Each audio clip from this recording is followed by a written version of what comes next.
მშვიდობა თქვენ და ჩვენო ძვირფასნო თანამემამულენო მოყვასნო მოგესალმებით ყველა დაბადებული ადამიანის მიმართ შეძლების დაგვარად დიდი სიყვარულით გამშვალული და თქვენის ნებართვით ლოცვითა წმინდათა მამათა ჩვენთათა და ჩემი ქრისტეს მასწავლებლის ღირსი აღსარებელის და სალოცის წმინდა ბერი გაბრიელის მეუხებით ღვთის წინაშე შეუდგები ჩემი საავტორო გადაცემათა ციკლის რელიგია და მეცნიერების ბოლო მეშვიდე გადაცემის სათაურით სასუფეველი წარმოჩენას. როგორც გახსოვთ, წინა გადაცემა მთლიანად მიეძღვნა ენი დაუწერელი საუნჯის განხრთობის არსის თქვენი მხრიდან შეცნობის პროცესს, რასაც არქიმანდრიტი კირიონის მეშვეობით გაეცნო მთელი საქართველო და რაც წმინდა გაბრიელ ბერის მიერ იქნა დანატოვარი მამა კირიონის მიმართ.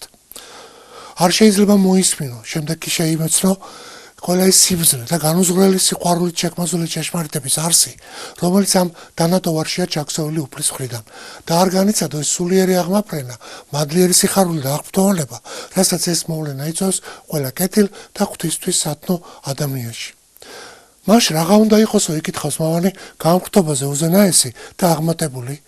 Რაღა აზრი აქვს განხრთობის, სრულქმნელების ერთობლიობის, სიყვარულის შესახებ თითქმის ამომწურავი ინფორმაციის შემდეგ კიდევ რაიმე ისეთის შესახებ მსჯელობას, წარმოჩენას, რაც არ იქნება დაკნინებული განხრთობის ბრწყინვალების ჭრდილქვეშ. და მაინც გავკადნიერდები და გავბედავ, რომ არის კიდევ ერთი საჩუქარი შემოქმედის მხრიდან შესაქმნის შემდეგ, რა თქმა უნდა არაიდენტური განხრთობისა, მაგრამ აუცილებელ პირობად შემდგარი ცხონების საცოებელთათვის და მას ეწოდება ამ ქვეყნიური წოდით დაცემული, ხოლო შემდეგ კი სინანული დახვსილი ცხოვრების საბოლოო, სანუკვარი მიზანი, სასუფეველი. შესავალშივე ხაზგასმით უნდა წარმოვაჩინოთ ადამიანის დაბადების, დედამიწაზე ცხოვრების და გარდაცვალების შემდგომი არსის შესაცნობი ის გარემოება, რომ შესაქმნის, ანუ სამყაროს უკვე შემდგარი დასაბამის და შემდგომი მესიის მოსვლის, ჯვარცმის და გარდაუვალი აღდგომის მოვლენები და მომავალი უფლის მეორედ მოსვლის და უზენაესი სამჟავოს მოვლენებიც გახლავთ სხვა არაფერი თუ არა წმინდა სამების მხრიდან მისი ორბუნებოვანი ქმნილებების ადამიანების მიმართ გამოჩენილი უზენაესი ქველმოქმედება. შესაბამისად დასაბამიდანვე დროში განფერლის სამყაროს შექმნის პროცესს და ამ დროშივე მომხდარ ყველა ადამიანის სულის მაცხონებელ კეთილ მოვლენას. იქნება ეს ძველი თუ ახალი აღთქმისეული, შესაძლებელია უწოდოთ სწორედ უფლის მიერ განხორციელებული უმაღლესი რანგის ქველმოქმედების აქტი. თუ გავიხსენებთ ჩვენ გადაცემებს, დავინახავთ, რომ მათი არსი სწორედ ამ დასკვნის დასაბუთებას და ფუნდამენტურ ანალიზს მოიცავს და თუკი ისევ სატანიელის მიმართ ნათქვამ მიქაელ მთავარ ანგელოზისეულ ფრაზასაც გავიმეორებთ. შევიგონოთ კეთილი ვყოთ წინაშე შემოქმედისა ჩვენისა და არა ვიზრახოთ უჯერო ღვთისა, რამე თუ მხოლოდ ღმერთ შეუძლია იყოს ღმერთი და აქვე დავამატებთ და გავიაზრებთ ციტატას საქართველოს კათოლიკოს პატრიარქის ილია მეორის სააღდგომო ეპისტოლიდანაც და ბოლოს ისევ უფლის სიტყვებს შეგახსენებთ, რამე თუ თვინიერ ჩემს არარაი ძალგიც ყოფათ არცა ერთი იოანე 15:5. ჩვენი ყოველი მცდელობა და მონდომება ღვთის შეწევნის გარეშე ამაო და უშედეგოა. სათავე ჩვენი მონდომებისა და გამოსწორებისა ღვთისადმი აღვლელი გულხურვალე ლოცვა უნდა იყოს. აი ამის შემდეგ ნათელი ხდება, რომ ქველის მოქმედი მხოლოდ ერთია და იგი ღრმა ერთი ჩვენი ღმერთია. მაშასადამე ქველმოქმედება რა არის ქველმოქმედება? საიდან გაჩნდა ამ სამყაროში და როგორ უნდა გავიგოთ თვითონ ქველმოქმედების შინაარსი? უპირველეს ყოვლისა, ჩვენ როდესაც გადავშლით ბიბლიას, წმინდა წერილს, თავად ბიბლია იწყება რეალურად ქველმოქმედების შესახებ მოთხრობით. კერძოდ ჩვენ ვკითხულობთ, რომ ღმერთი ქმნის სამყაროს. ღმერთი ქმნის ცას, ქვეყანას, პლანეტებს, მზეს, მთვარეს, დედამიწას, მთელ გალაქტიკას, გალაქტიკებს და ასე შემდეგ. სულიერ სამყაროს და მატერიალურ სამყაროს და ამ სამყაროს ცენტრში ღმერთი ქმნის თავად ადამიანს. და ადამიანი არის რეალურად ამ ხილული სამყაროს მართველი და ბრძანებელი. შესაბამისად, როდესაც ღმერთი ქმნის სამყაროს და ბოლოს ქმნის თავად ადამიანს და ადამიანს აწესებს ედემის ბაღის ცენტრში და აძლევს მას უფლებას, რომ ყველა არსებას თვითონ ადამიანმა დაარქვა სახელი, ეს ნიშნავს იმას, რომ ადამიანი ხდება მატერიალური სამყაროს, ხილული სამყაროს მმართველი და ბრძანებელი ხდება. ანუ ჩვენ ამაში ვხედავთ რეალურად ღმერთის მიერ ადამიანის მიმართ გაკეთებულ პირველ ქველმოქმედებას, ანუ ღმერთი ჩვენ გვევლინება რეალურად როგორც სამყაროს შემქმნელი და შესაბამისად ადამიანის მიმართ პირველი ქველმოქმედების აქტის გამკეთებელი. მაგრამ შეხედეთ ქრისტიანობაში ღმერთი პირველ წამდე კი არ ჩამოდის, არამედ განკაცდება ადამიანის ხორცს, სხეულს შეისხავს, ადამიანის ბუნებას მიიღებს და დედამიწაზე ჩამოდის და ადამიანებთან ერთად ცხოვრობს და ისევ და ისევ ადამიანების ტკივილს ტვირთულობს იმ გაგებით, რომ ის განიცდის ადამიანების ტანჯვას, ადამიანების ტკივილს და ადამიანებს შველის. ანუ ისევ და ისევ ღმერთი უკვე ახალ აღთქმაში იმ დაწყებულ ქველმოქმედებას, რომელიც სამყაროს შექმნისას ღმერთმა დაიწყო, აგრძელებს უკვე ახალ აღთქმაში, უკვე ხილულად მოდის დედამიწაზე ადამიანებთან და ადამიანებს შველის. უფრო მეტიც, ღმერთი მარტო დედამიწაზე კი არ ჩერდება, მარტო ცოცხალ ადამიანებთან კი არ ატარებს დროს და კი არ ქადაგებს მხოლოდ და მხოლოდ ქველმოქმედებას ცოცხალი ადამიანების მიმართ მარტო კი არ აკეთებს, არამ ახორციელებს, არამედ ჩვენ ვიცით ჯვარცმის შემდეგ ძე ღვთისა ჯოჯოხეთშიც კი ჩადის. წარმოიდგინეთ, არა მარტო დედამიწაზე, არა მარტო პირველ წამდე, არა მარტო დედამიწაზე ცოცხალ ადამიანებთან, არამედ მიცვალებულებთანაც კი ღმერთი ჩადის ჯოჯოხეთში და იქ ქადაგებს. ანუ ჯოჯოხეთშიც კი ღმერთი აგრძელებს თავის ქველმოქმედებას და ქადაგებს რა ჯოჯოხეთში, შემდეგ როგორც არის ნათქვამი წმინდა წერილში, მართალი სულები აყავს ჯოჯოხეთიდან სათა სასუფეველში. ანუ ღმერთი ბოლომდე მიდის, ასე ვთქვათ, თავის ქველმოქმედების აქტში ადამიანების მიმართ. ანუ არ ტოვებს ადამიანებს არც ავადმყოფობაში, არც სიკვდილში, არც ჯოჯოხეთში და ყველაფერს აკეთებს იმისთვის, რომ ღმერთი მარადიულ ცხოვრებაში განაწესოს სათა სასუფეველში და მარადიულ ნეტარებაში.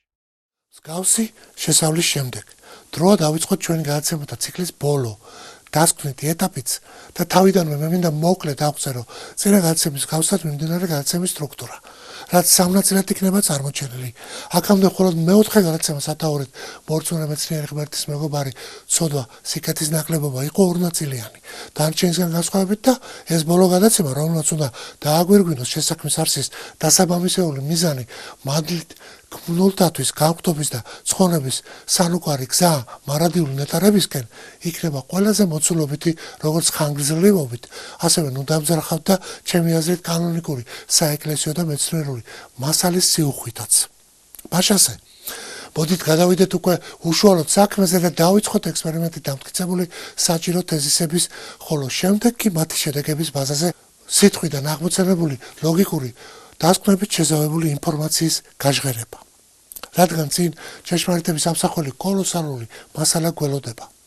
აქვე დავამატებ, რომ ტრადიციისამებ მთავარ საქმეს, რა თქმა უნდა, გადაცემის ფინალში გავაჟღერებ, ხოლო დასაწყისშივე ვიტყვი და უფარავად, რომ ეს იქნება სიმდაბლეში ამოვლებული, სიკეთით შეზავებული და სიყვარულით გაცისხლომლებული ყველა დაბადებული ადამიანის ცხონების რეცეპტი. ანუ სათნოება და ის დაიგული, რაც ადამიანის დაევას ცოდით დაცემის შემდეგ ასე რიგად აკლდა, აკლია კაცობრიობას და იმედია მართლმადიდებელი ქართველი, თუ არა ქართველი ადამიანების მეოხებით, ბოლო ჟამს ღვთის წინაშე აღარ მოაკლდება ყველა დაბადებულ მოყვასთა სულებს. მაშასე, ცათა სასუფეველი, სულაც არ არის მხოლოდ სპეციფიკური საიქიო რეალობა. ცათა სასუფეველის მოპოვება ეს ღმერთთან კავშირის აღდგენას ნიშნავს. ეს არის სულიწმინდის სივრცეში შესვლა, ეს არის ყოველი ქრისტიანის ამოცანა და ის საიქიო ყოფიერებაში როდი წყდება, არამედ აქ დედამიწაზე ხორციელდება. როგორც 1000 წლის წინ ღირსი სიმეონ ახალი ღვთისმეტყველი 959-1022 წერდა, ვინც ვერ შეხვდა და ვერ შეუერთდა უფალ სამეცნიერ ცხოვრებაში, ვერც საიქიო ცხოვრებაში შეხვდება მას. იქ გრძელდება ის, რაც უკვე აქ იწყება. წარმოიდგინეთ, რა მოხდება თუ კი ვინმე ცოცხალ და სახსალამად ადამიანს ვეტყვით, ცათა სასუფეველი დაგიმკვიდროს ღმერთმა. ის აუცილებლად ჩათვლის, რომ ეს უგერგულო ხუმრობაა. მეტიც, შეიძლება სერიოზულადაც განაცხენდეს კიდეც. როდესაც საუფლო ლოცვაში ვამბობთ, მოვედინ სუფევა შენი, ჩვენ ღმერთს საკუთარი გარდაცვალების მოახლოებას ან მისი მეორედ მოსვლის დაჩქარებას კი არ ვთხოვთ. მხედველობაში კი არ გვაქვს მარტოოდენ საიქიო ცხოვრება, არამედ ჩვენ ვთხოვთ მამას ძეციას, რომ მან ჩვენივე დამსახურების და ღვაწლის წილად შესაძლებლობის მიხედვით ყველა ადამიანი ღირს ყოს გვაზიაროს თავის სასუფეველს უკვე ახლა და ზეცის მოქალაქეობად ქნას უკვე დღესვე. ეს სულაც არ ვარაუდოს შესესვლას რომელიმე რადიკალურ კონფლიქტში მიწიერ სამეფოსთან, მასთან, რომელშიც და რომლის კანონებითაც ამჟამად ცხოვრობთ.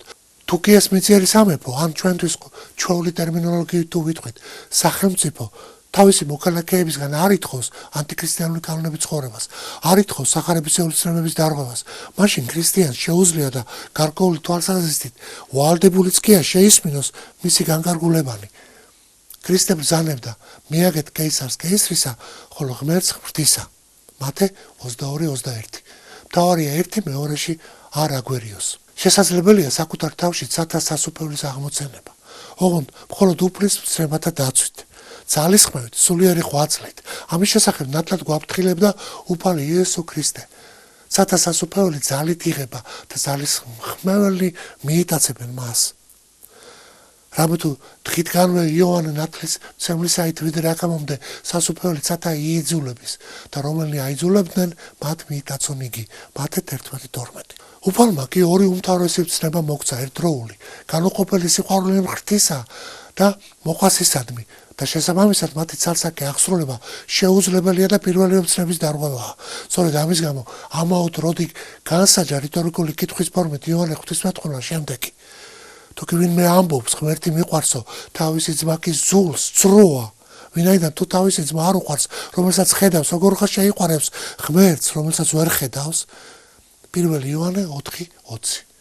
ხოლო მოციქული იაკობი კი ამბობდა, რას გამოელის ძმანო ჩემნო, ვინც ამბობს, რწმენა მაქვსო, მაგრამ არა აქვს საქმე. შეძლებს კი ეს რწმენა რომ იხსნას იგი.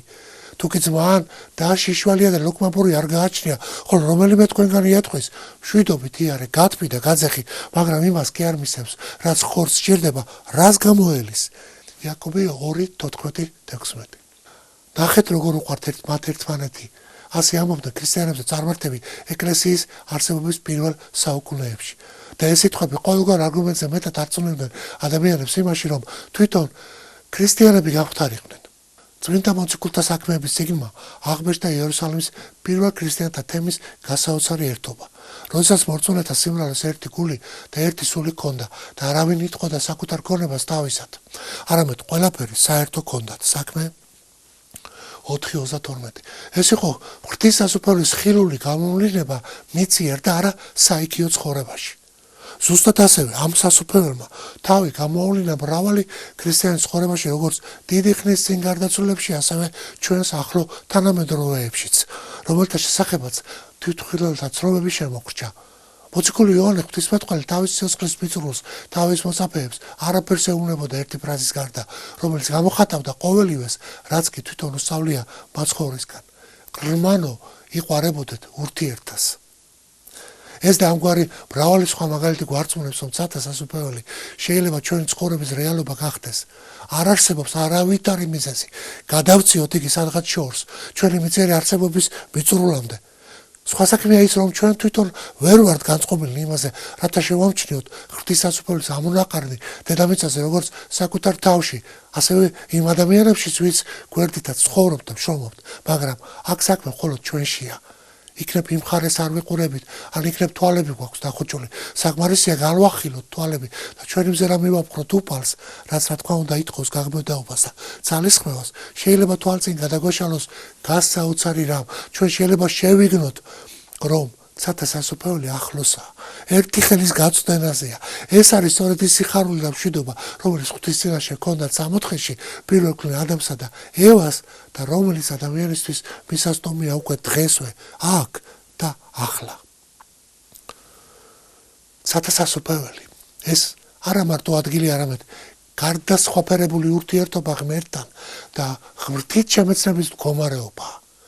ამასთან ახალ აღთქმაში მუდმივად გვესმის სიტყვები სათა სასופველზე ან ღვთის სასופველზე, რაც იგივეა.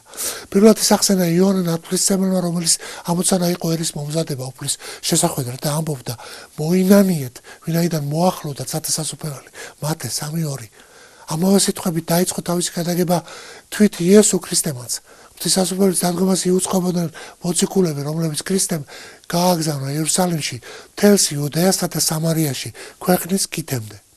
საქმე 1:8. რატომ ლაპარაკობდნენ ყველანი სასופველზე? ჯერ ერთი იმიტომ, რომ რათა ხაზი გაესვათ, რომ ღმერთი მთელი სამყაროს შემოქმედი განსაკუთრებულად მოუახლოვდა ადამიანებს. მოვიდა დედამიწაზე და მისი მეუფება ხილული შესაგრძნობი ყველასათვის ნათელი გახდა. ვინც კი მოიცურებდა მისამი მისდევნებას. ამის დასტური გახდა მრავალი ცხოველის ასაულები. ავადმყოფთა განკურნებანი, მიცვალებულთა აღდგომანი, ადამიანთაგან დემონთა განდევნანი, რომელიც აღასრულა განკაცებულნად ძე ღვთისამ. ისინი აჩვენებდნენ, სადაც არის ქრისტე, იქვეა ღვთის სასופველი. მეორეც, ქრისტე თავის ძალაუფლებას, რომელიც არა ამქვეყნიურია, იოანე 18:36, უპირისპირებდა ისრაელის სამეფოს აღდგენის სასოებას, სრულიად მიწიერს, რომელთაც იმ დროს შეპყრობილნი იყვნენ გავლენიანი იუდეელი ბელადები. იუდეელები ოცნებობდნენ, რათა მათი ქვეყანა იმ დროს რომის გიგანტური იმპერიის განაპირა და უმნიშვნელო პროვინცია, რომისგან დამოუკიდებელი გამხდარიყო და აღედგინა დავითის შთამომავლობის სამეფო დინასტია. მათ სურდათ, რათა იუდეას მოეპოვებინა ყოფილი ძლიერება და კვლავ დაიმორჩილებინა მეზობელი ხალხები. სწორედ ამ მიმართულებით განიმართებოდა ყველა წინასწარმეტყველება მესიის შესახებ, რომელიც იყო ძე დავითისა, ცხებული მეფე, მოწოდებული ისრაელის გადასარჩენად.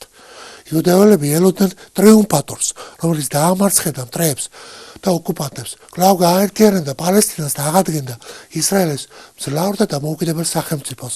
ხოლო ის სამეფო, რომელზეც ლაპარაკობდა ქრისტე, საფუძვლიანად განსხვავდებოდა არა მარტო იუდეველთა საოცნებო მომავლისაგან, არამედ საერთოდ ყოველგვარი მიწიერი სამეფოსგან. ქრისტეს სამეფო იმდენად განსხვავებული იყო, რომ ქრისტეს უწოდა იგაურად განემართა თუ რომელ სამეფოზე ლაპარაკობდა. ეს იყო მოცულობითი და სიმბოლური სწავლებები, რომლებშიც ჯერაც არ ნახული და აშკარად ჭეშმარიტებები, კარგად ცნობილი საგნებისა და ცნებების დახმარებით აღიწერებოდა. მაგალითად, ქრისტე სათა სასופველს ადარებდა უმცირეს მარცვალს, თვალისთვის ძლივს შესამჩნევს, რომელიც დროთა განმავლობაში იზრდება და უზარმაზარ განტოტვილ ხედ იქცევა, ისე რომ მოფრინავენ ცის ფრინველები და მის ტოტებზე იბუდებენ. მათე 13:21-22. სხვა იგავში უფალმა სათა სასופველი ყანაში დაფლულ განძს შეადარა. ის, ვინც იცის ამ განძის შესახებ, გაყიდის ყველაფერს, რაც იყიდა და იყიდის ყანას, რითაც ის აურაცხელი სიმდიდრის მეპატრონე ხდება. მათე 13:44. კიდევ სათა სასופველი მან გამოსახა, როგორც ძვირფასი მარგალიტი, გამოცდილი ვაჭარი, როცა იპოვის ძვირფას მარგალიტს წავა, გაყიდის ყველაფერს, რაც აბადია და იყიდის მას. მათე 13:45-46 და ადრინდელზე უმეტესად გამდიდრდება. ყველა ამ და სხვა იგავებში არის ბევრი საერთო. მათში ლაპარაკია ისეთ რამებზე, რაც ზედაპირული გარეგანი მზერისთვის შეუმჩნეველია.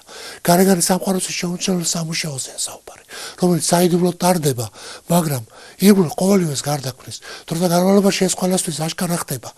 ღვთის სასופველი არ მოვა სააშკარაოდ, აფრთხილებდა ქრისტე თავის მსმენელთ, რომლებიც ელოდნენ, რომ კიდევ ცოტას და მოგზაური მოძღვარი მეფე გახდება.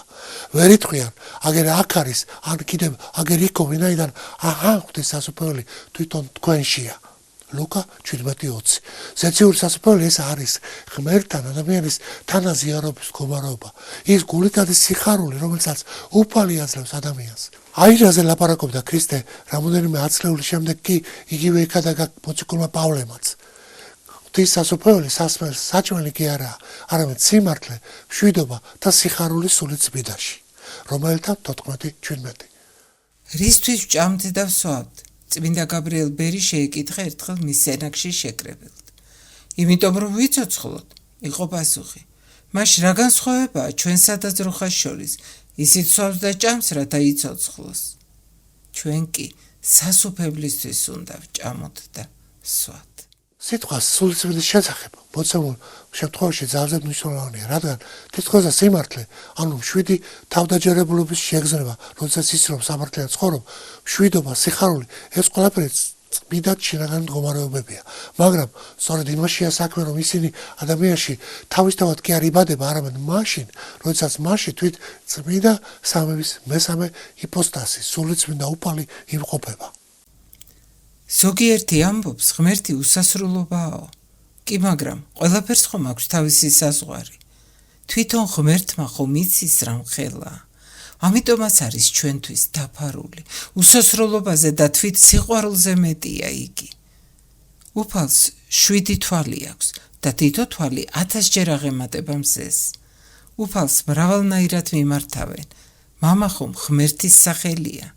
როცა ამ სახელს ამბობ, დიდი შიშით და სიყვარულით უნდა წარმოთქვა და თუ არ შეგიძლია, არ თქვა. ღმერთი არის უსასხურო სიყვარული. ღმერთი ნიშნავს ღრმა ერთს და მიუწვდომელს. ადგილის მიხედვით ყველაფერი ღმერთშია, ბუნების მიხედვით კი ყველაფერი ღმერთის გარეთაა. მოციქულ პავლეს თქმით, ყოველი ქრისტიანი მოწოდებულია გახდეს სულიწმიდის ტაძარი. პირველი კორინთელთა 3:16-17. ამისთვის კი ჩვენი ურთიერთობა ღმერთთან, რა თქმა უნდა, რადიკალურად უნდა შეიცვალოს. უფალ შეუძლია ჩვენში შემოსვლა, ოღონდ თუ კი ჩვენ გავიხსნებით მისთვის და უსიტყვოდ მივენდობით მას ისე, როგორც შვილები ენდობიან მშობლებს, როგორც ოდესღაც ენდობოდა ღმერთს ადამი. მაგრამ უკვე იმის ცოდნით თუ რა მოხდება, როდესაც ამ ნდობას დაკარგავ. სამოთხის ბაღი ადგილი იყო დედამიწაზე უშვერიერეს და უნეტარესი, მათ შორის სიტყვის ფიზიკური მნიშვნელობითაც. მაშინ როგორია სათასასუფლებელი? გარკვეული აზრით ესეც ადგილია, ან სივრცეა, რომელშიც ღმერთი იმყოფება და ყოველივე ვინც მასთან შეერთებულია, ვიშიც ის სახლობს სული წმიდითურთ. მაგრამ თუ კი სამოთხის ადგილმდებარეობა ჯერ შეიძლება რუკაზე მოვინიშნოთ, სათასასუფლებელთან მიმართებაში ამას ვერ ვიზამთ. ამ სისეს არანაირი საზღვრები არ გააჩნია. ღვთისმოყვარე და სახარებისეული ცნებებით მცხოვრები ადამიანისთვის ის ყველგანაა. და ვერაფერი განაშორებს მას ღვთის სიყვარულისგან. ზუსტად ასევე დავამატებთ, რომ ჯოჯოხეთიც ეს სულაც არ არის გავარვარებული ხუმელი, სადღაც მიწის ქვეშ, არამედ ადამიანის სულიერი მდგომარეობაა პირველ რიგში, რომელიც ღმერთის გარეშე დარჩა. ეს არის სათასასუფლებელი საპირისპირო მდგომარეობა. სადღაც ლაჟვარდოვანი ზღვის სანაპიროზე წამოწოლილ და ნებევრობაში მყოფ ადამიანს შეუძლია თქვას, თუნდაც გადამეტებით, რომ თავს გრძნობს როგორც სამოთხეში, მაგრამ მას აზრადაც კი არ მოუვა. თქვას, რომ მე თითქოსა საცუფეველში ვარო. სათასასუფლებელი სულიერი რეალობა, ესა არის სიხარული, შესაძლოა ჩუმი და გარეშესთვის შეუმჩნეველი იმ ადამიანს, რომელსაც მიიღო ზეციური მეფის ქვეშევრდომობა. და მისთვის უკვე არც ისე მნიშვნელოვანია მიწიერი საზომებით როგორ შეფასდება მისი კეთილდღეობა. ის შეიძლება იყოს დიდარი ან ღარიბი, ჯანმრთელი ან ამავტყოფი, ახალგაზრდა ან მოხუცი, შეიძლება ცხოვრდეს ქალაქ გარეთ, მდებარე ვილაში ან საერთო საცხოვრებელში კონდეს დაკირევებული ბინა.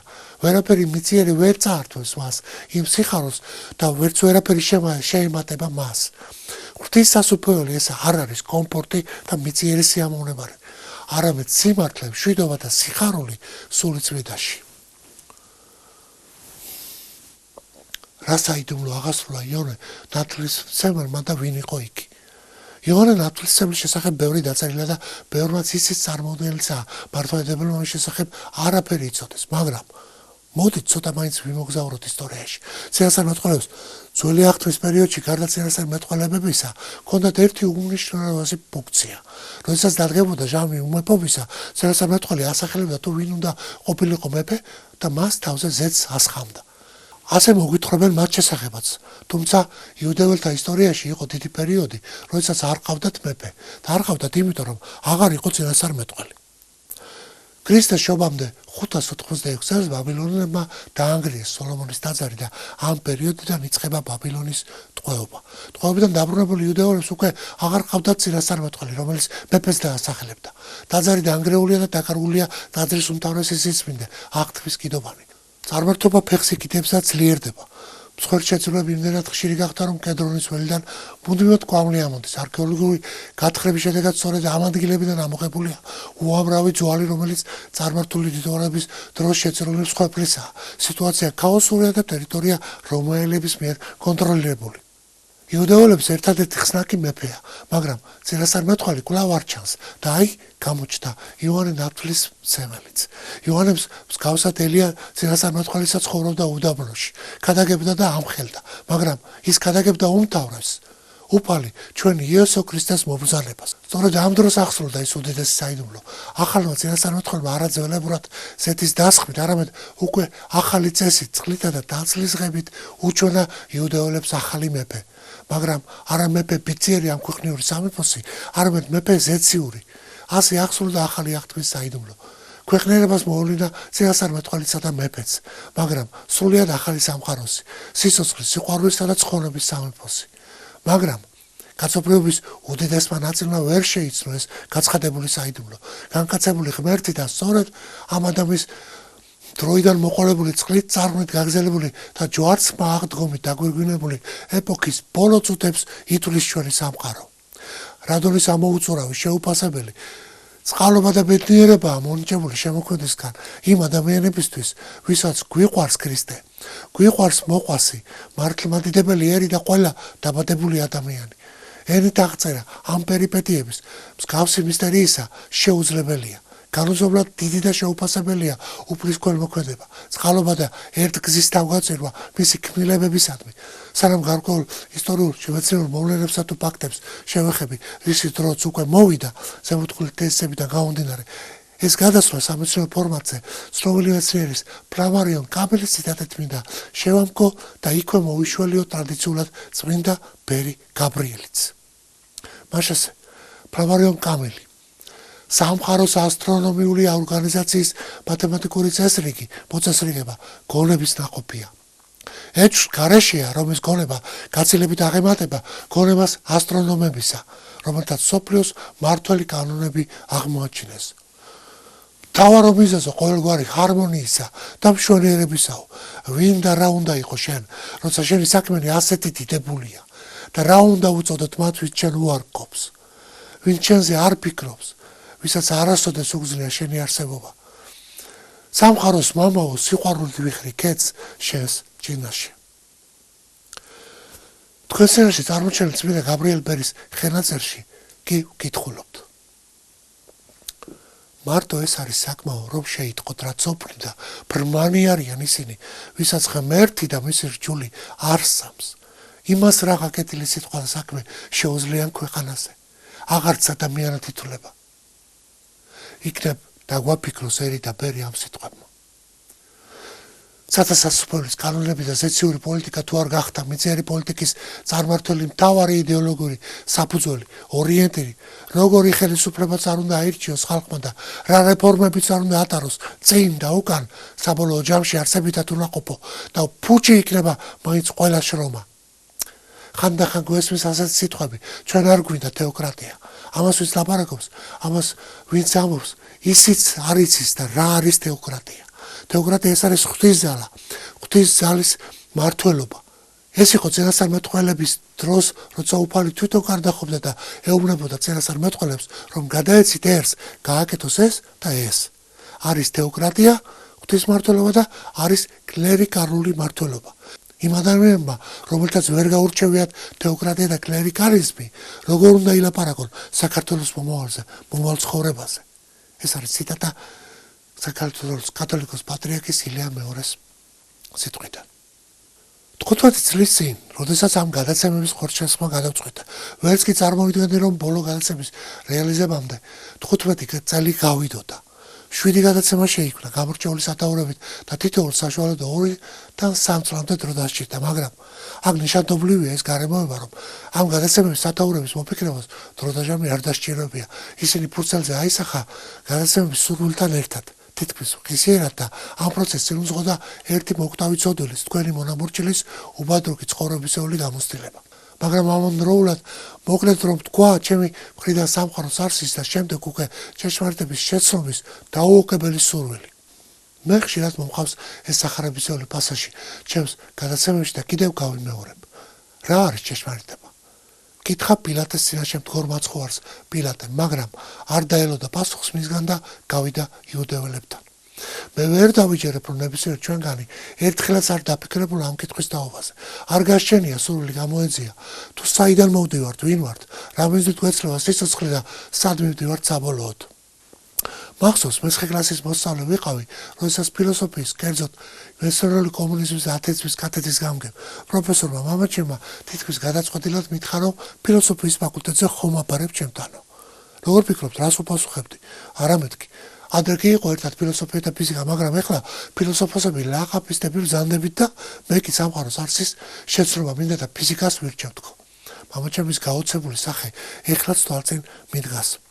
სიტყვა ლეიზერ, ანუ ლაზერს რომ ვეძახით, სიამდვილეში აბრევიატურა და ასე იშიფრება laser, light amplification by stimulated emission of radiation.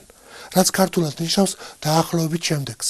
სინათლის გაძლიერება იძულებითი სტიმულირებული გამოსხივების გზით. ცნობისთვის პირველ დანადგას, რომელიც შეიქმნა 1956 წელს, ეწოდებოდა მაზერი, ანუ ლაზერის წინამორბედი აბრევიატურით, რადგან პირველი სპექტრული დიაპაზონი ლაზერული გამოსხივებისა იყო მიკროვეივ, ანუ მიკროტალღურ უბანში. დიახ, ლაზერების ფიზიკა, პროფესიონალურად კი კვანტური ელექტრონიკა, რომელიც სწავლობს სინათლეს, ანუ ელექტრომაგნიტური ვერის არსს და მის ურთიერთქმედების უზრაობის ფასის მქონე ობიექტებთან და მატერიასთან, გახდა ჩემი ცხოვრების მნიშვნელოვანი თანმდევი. და ამ სპეციალობის ბაზაზე მომეცა საკმაოდ მყარი და ფართო ემპირიული ცოდნა, როგორც სამეცნიერო, ასევე ნუდამსახავთ და უფლის შეცნობის გზაზეც. ჩვენ დავინახავთ გადაცემის მსვლელობისას თუ სადამდე ძალოს ჭეშმარიტ მეცნიერულ მიდგომას დაცემულ ადამიანში ხელახლა აღმოაჩენოს ღვთის ხატების და მსგავსების მადლის მიერი ბუნება. ხელმეორედ გამოუვლინოს ცოდვის მორევში ჩათრეულ სულებს სიკეთის, საკუთარი უკვდავების და საყოველთაო სიყვარულის შემეცნების უნარი. უმორჩილოსად გთხოვთ, ნუ ჩამომართვებთ ზემოთქმულს ტრაბახში, საკუთარი თავის შესაძლებლობების გადაჭარბებულ შეფასებაში. და აღარ გავაგზავნებ კიდე რაში და რაში, მაგრამ ისტორიული რაკურსის წარმოშენის გარეშე ძალიან გამიჭირდება იმ სულისკვეთების გამოხატვა, რითაც მოცული ვარ ნათლობიდან მოყოლებული. განსაკუთრებით კი ბოლო 15 წლის განმავლობაში, როდესაც სინამდვილეში დაძლია წოდვილ ბუნებას და ჩვენი ქრისტეს მასწავლებლის, ღირსი, აღსარებელის და სალოსის წმინდა გაბრიელ ბერის მეოხობით, ღვთის წინაშე შეიცვალა სიკეთისკენ ჩემი სული და გამიჩნდა დაუოკებელი სურვილი ყველაფერების გაზიარებისა, თქვენთვის მოყავსო, რასაც განვისდი, გრძნობ შვიდვიერად და აღვიქვამ და შევიმეცნებ სულიერად. სანამ მიმდინარეობს ისტორიული რაკურსის განშლა თქვენთვის, მინდა შეგახსენოთ, რომ ძირითადი არსობრივი ინფორმაცია და დასკვნები მყარი მეცნიერული არგუმენტებით შექმაზული და წმინდა მამათა სწავლებებით გამყარებული წინ გველოდება. უბრალოდ მე არ მინდოდა მავონისთვის არ შემექმნა რეალური წარმოდგენა თქვენი მონამორჩილის შესახებ. რადგან ადვილია იმყოფებოდა კომფორტულ გარემოში, გაგაჩნდა სრულყოფილი და ზურადღირებული ტექნიკური საშუალებები, რომელსაც იყენებდა ტელევიზიების ფუნქციონირებასა თუ სხვადასხვა ინფორმაციის, თუნდაც მსგავსი გადაცემების შექმნისთვის და მსმენელს არ გააცნო საკუთარი თავი ცოტათი მაინც, იმიზნით, რომ როდესაც ვინმეს აუცილებლად გაუჩნდება ეს კითხვა, კი მაგრამ ვინ არის ეს ადამიანი, ასეთი რომ მსგავს საკითხებზე მსჯელობის უფლებას აძლევს საკუთარ თავს, უპასუხო. არავინ. ერთი უბრალოდ ცოდვილი. თქვენი მოყვასი, რომელიც წმინდა გაბრიელ ბერის დანატოვარი არნეცის ყვალობაზე მის მაგალითზე სწავლობს სიყვარულს და სიყვარულის შემეცნების სწავლის ამ გზაზე ვერ იოკებს სულის, რომ არ გამოაფრქვიოს ნაწილობრივ შეთვისებული სიყვარულის უსასრულოდ მცირე დოზა მაინც. ყველა დაბადებული ადამიანის სულის საცხონებლად. როგორც გახსოვთ, გადაცემათა ციკლის რელიგია და მეცნიერების პირველივე გადაცემის სათაურია შესაქმნის არსი, ნული და უსასრულობა. მოდით მოვყვეთ ისტორია თუ რა გარემოებამ მიბიძგა მსგავსი სათაურით დამეწყო ეს ციკლი. შორეული საბჭოთა კავშირის ეპოქის წლებია. 1993 წელს თბილისის სახელმწიფო უნივერსიტეტიდან მივლინებული მოსკოვის ზოგადი ფიზიკის ინსტიტუტში, რომლის ხელმძღვანელი ლაზერის ერთ-ერთი შემქმნელი, ნობელის პრემიის ლაურეატი აკადემიკოსი ალექსანდრე მიხაილის ძე პროხოროვი გახდათ, დაცული სადიპლომო შრომის შემდეგ 1994 წლიდან ვაგრძელებ ამავე ინსტიტუტში სამეცნიერო მოღვაწეობას. ამ ინსტიტუტის თხევების ლაბორატორიაში უშუალოდ ლაზერული ტექნოლოგიების დამუშავება ხდებოდა. ჩემი განხრა კი კრისტალური ლაზერების ტექნოლოგია იყო. 1968 წლიდან მოყოლებული მიუხედავად იმისა, რომ ნობელის პრემია ლაზერის შექმნისთვის გაიცა 1964 წელს, საბჭოთა კავშირის დაშლამდე ამ ინსტიტუტში მომუშავე რამდენიმე ათეული ქართველისთვის არც ერთ სამეცნიერო სტატიაში ნობელიანტი პროხოროვი თანაავტორად არ ფიქსირდება. თუმცა ამის ალბათობა საკმაოდ მაღალი უნდა ყოფილიყო, მაგრამ ფაქტი ფაქტად რჩება. ბევრი რომ არ გავაგრძელო ასეთი ფაქტი დაფიქსირდა მხოლოდ ჩემს შემთხვევაში 1991 წელს, როდესაც ჩემი სადისერტაციო პირველი ნაშრომის შეფასებისას ისურვა აკადემიკოსმა პროხოროვმა თანაავტორობა ჩემთან და კიდევ ერთ ქართველ ცხოვრებულ პროფესორ მერაბ ჯიბლაძესთან ერთად, რომელიც მუშაობდა სწორედ 1968 წლიდან ამ ინსტიტუტში, მაგრამ ჩემს აღნიშნულ სტატიაში მერაბის თანაავტორობა მხოლოდ ჩემი სურვილი და კეთილინება იყო. მას სრული სამეცნიერო კუთხით ამ ნაშრომში არ მიუძღოდა. თემა, რის გამოც ნობელიანტი დაინტერესდა და დამიფასა შრომა უშუალოდ ჩემი დამოუკიდებელი ძალისხმევის შედეგი გახლდათ და ამაზე მეც აღარ გავაგრძელებ.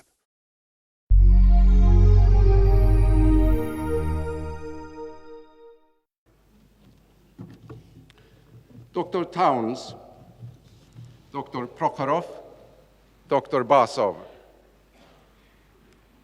by your ingenious studies of fundamental aspects of the interaction between matter and radiation, you have made the atoms work for us in a new and most remarkable way. These magic devices, called masers and lasers, have opened up vast new fields for research and applications, fields that are now being exploited with increasing intensity in many laboratories all over the world. On behalf of the Royal Swedish Academy of Sciences, I extend to you our warm congratulations. And now I ask you to receive the Nobel Prize from the hands of His Majesty the King.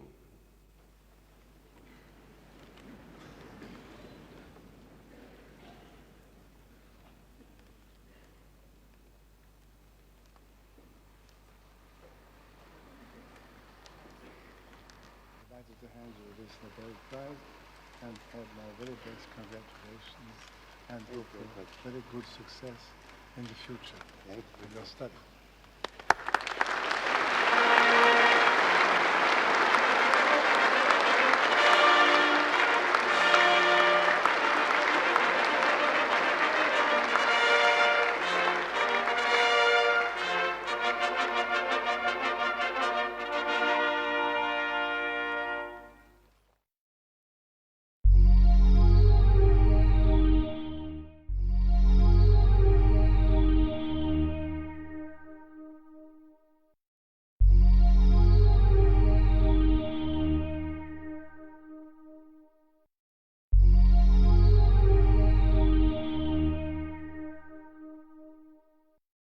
დავბრუნდეთ 84 წელში პროხოროვის საცხოვრებელ სახლში, სადაც ვიყავით მიწვეული ცხოვრებული მერაბ ჯიბლაძე, მე და დამსახურებული მეცნიერის, ფიზიკის პროფესორის და თბილისის სახელმწიფო უნივერსიტეტის ყოფილი პრორექტორის ცხოვრებული ნოდარ კეკელიძის ვაჟი გია კეკელიძე.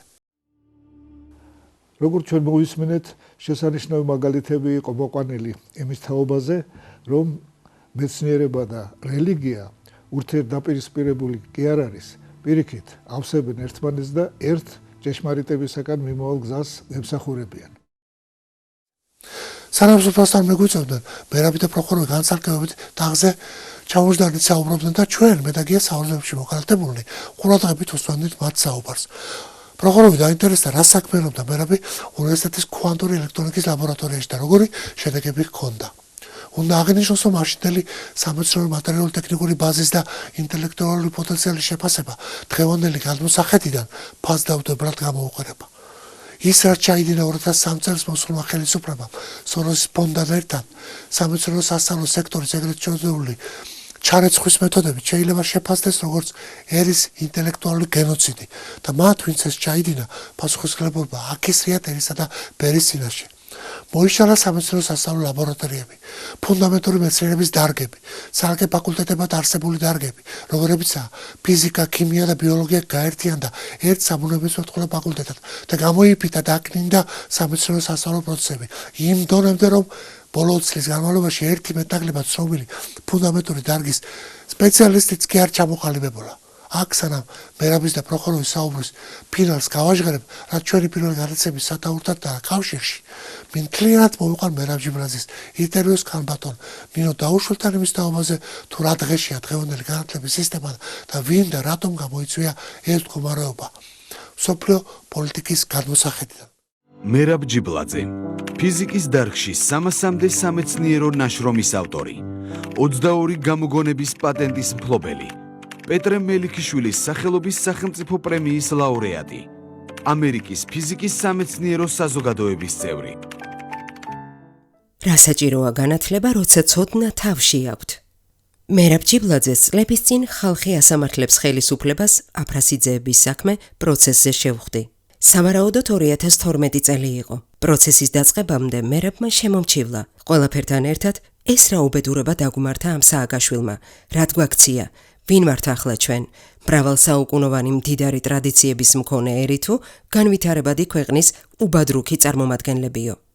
1992 წელს ამ ადამიანმა ამერიკელებთან ერთად მომავლის სკოლა გახსნა და მალევე მიატოვა იქ მუშაობა. ძალიან გამიკვირდა, რა მაიძულა სამსახურისთვის თავის დანებება.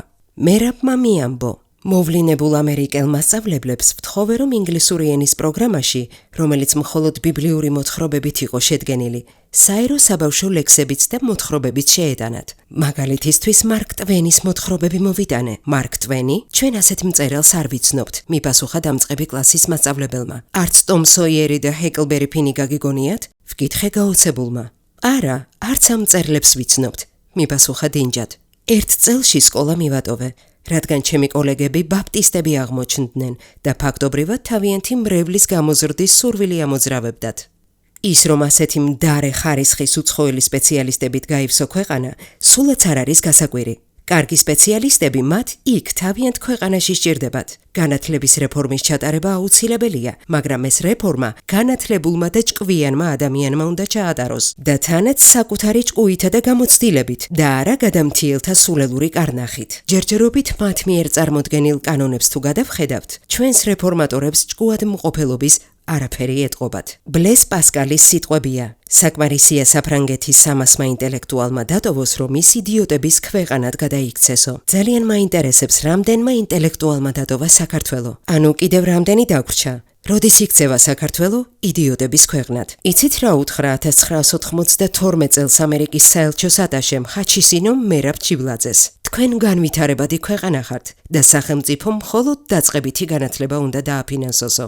მოგვიანებით ანალოგიური რამ უთხრა პირად საუბარში საფრანგეთის ელჩმა ბერნარ ფასიემაც. თქვენ რად გინდათ განათლების პროგრამა? თქვენ ხომ განუვითარებელი თეთრკანიანები ხართო? გესმით საიდან იწყება და სად მარხია ქართული განათლების რეფორმის რეალური ძაღლის თავი? რატომ მოსპეს ერთი ხელის მოსმით ჩვენთან არსებული ცოდნის მიმცემი განათლების გერმანული სისტემა და როგორ დაემსგავსნენ ჩვენი ახალგაზრდა თაობები აბელა სეთურის მრევლს? უსწავლელი ბრბოხომადვილი სამართავია. რატომ და როგორ გახდა განათლებული ამაყი მდიდარი და თავმომწონე საქართველო განვითარებადი ქვეყანა? ვის ინტერესებში იყო მისი დაცემა და მისი ბურთაობა? ამას ხომ კითხაობა არ სჭირდება? ხელის გულზედებს საქართველოს უახლოესი წარსული. უბედურება ის არის, რომ ამის დასანახად მხედველობა არ არის აუცილებელი. ისეთი სმენის განვითარებაა საჭირო, რომელიც მხოლოდ გაშალაშინებულ ტვინთან ბმაშია. ტვინის განვითარება კი ცოდნიდან მოდის. მოკლედ რომ ვთქვათ, შეკრული წრეა. 1000 განათლების რეფორმა რომ ჩატარდეს და 1000 ჯერ ვეიძახონ წარმატებით ჩატარდაო, სანამ თანხვედრაში არ იქნება შედეგთან, ყოველთვის სიცრუე იქნება. კი, წარმატებული იყო და იქნება რეფორმის დამკვეთისთვის, მაგრამ როგორი წარმატებული იქნება საქართველოსთვის? რა მოგვიტანა წარმატებულმა განათლების რეფორმამ? მხოლოდ ის, რომ სრულ გაუნათლებლობამდე ერთი ნაბიჯიღა გვაკლია. რამდენი განათლების მინისტრი გამოიცვალა საქართველომ ამ გაუნათლებლობის რეფორმის შემდეგ? და რომელიმე სიტყვად მაინც თუ დასცდენია, რომ საქართველოში ჩატარებული განათლების რეფორმა აფრიკისა და ლათინური ამერიკის განვითარებადი ქვეყნებისთვის განკუთვნილი განათლების რეფორმის ზუსტი ასლი იყო, იმ განსხვავებით, რომ საქართველოში პროფესურაც ჩარეცხეს. ნამდვილად მაინტერესებს რა არის ამ დუმილის მიზეზი. აქამდე განათლების მინისტრის პოსტზე მყოფები უკლებლივ ყველანი ბრმა და ყრუები გადაგლესილი ტვინის გამო იყვნენ თუ ყველაფერს ხედავდნენ, მაგრამ მიზეზთა გამო იყვნენ დამუნჯებულები. ოდესმე მაინც იტყვის ვინმე საჯარო ახსარებას რატომ გაწირეს განათლება, მეცნიერება და კულტურა. ნეტა რომელი იყო მათ შორის მეცნიერი და განათლებული, ვინც განათლებისა და მეცნიერების რეფორმას ატარებდა, სერიოზულად მაინტერესებს.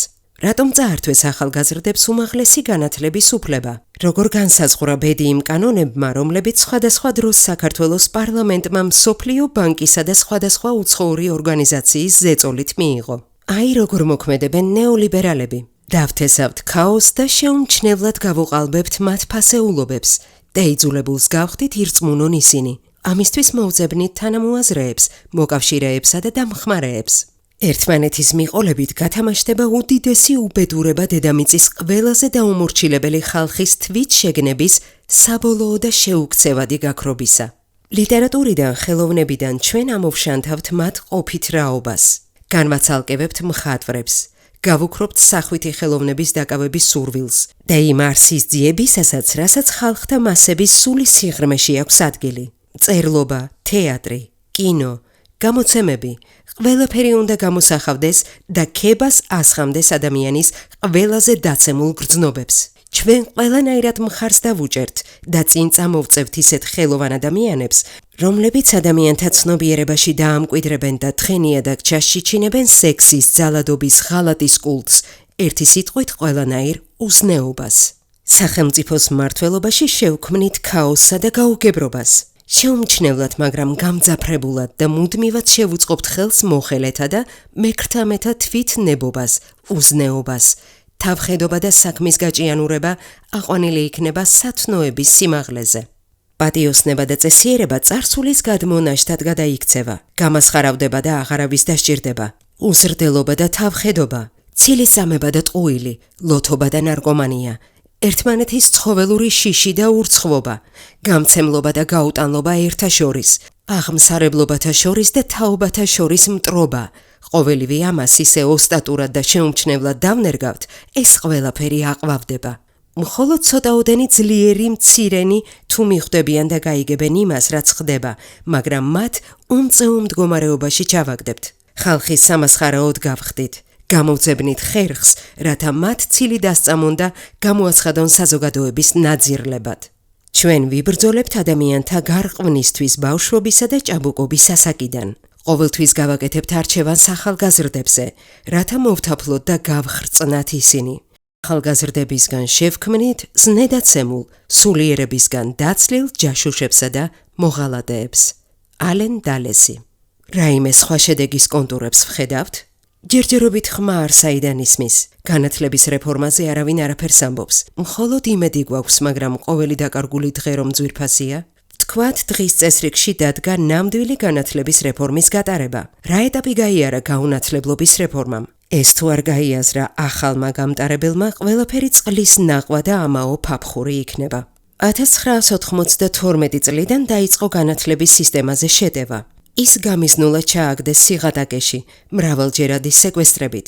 ამავდროულად სახელმწიფო სასწავლებლებს ნება მისცეს, რომ ფასიანი სექტორები გაეხსნათ. ვაჭრები შეუშვეს ტაძარში. ფაქტობრივად უნივერსიტეტები ბიზნეს ცენტრები გახდა, სადაც მთავარია სტუდენტის მიერ ფულის გადახდა, ლამაზი გაფორმებით სწავლის საფასური. ლამის ყოველ ორღობეში გაიხსნა უმაღლესი სასწავლებლები. ხელისუფლებამ ისეთი გაუნათლებლობის კანონი შემოახვია საქართველოს, რომ განათლებული ახალგაზრდა სანთლით საძებარი გამხდარიყო.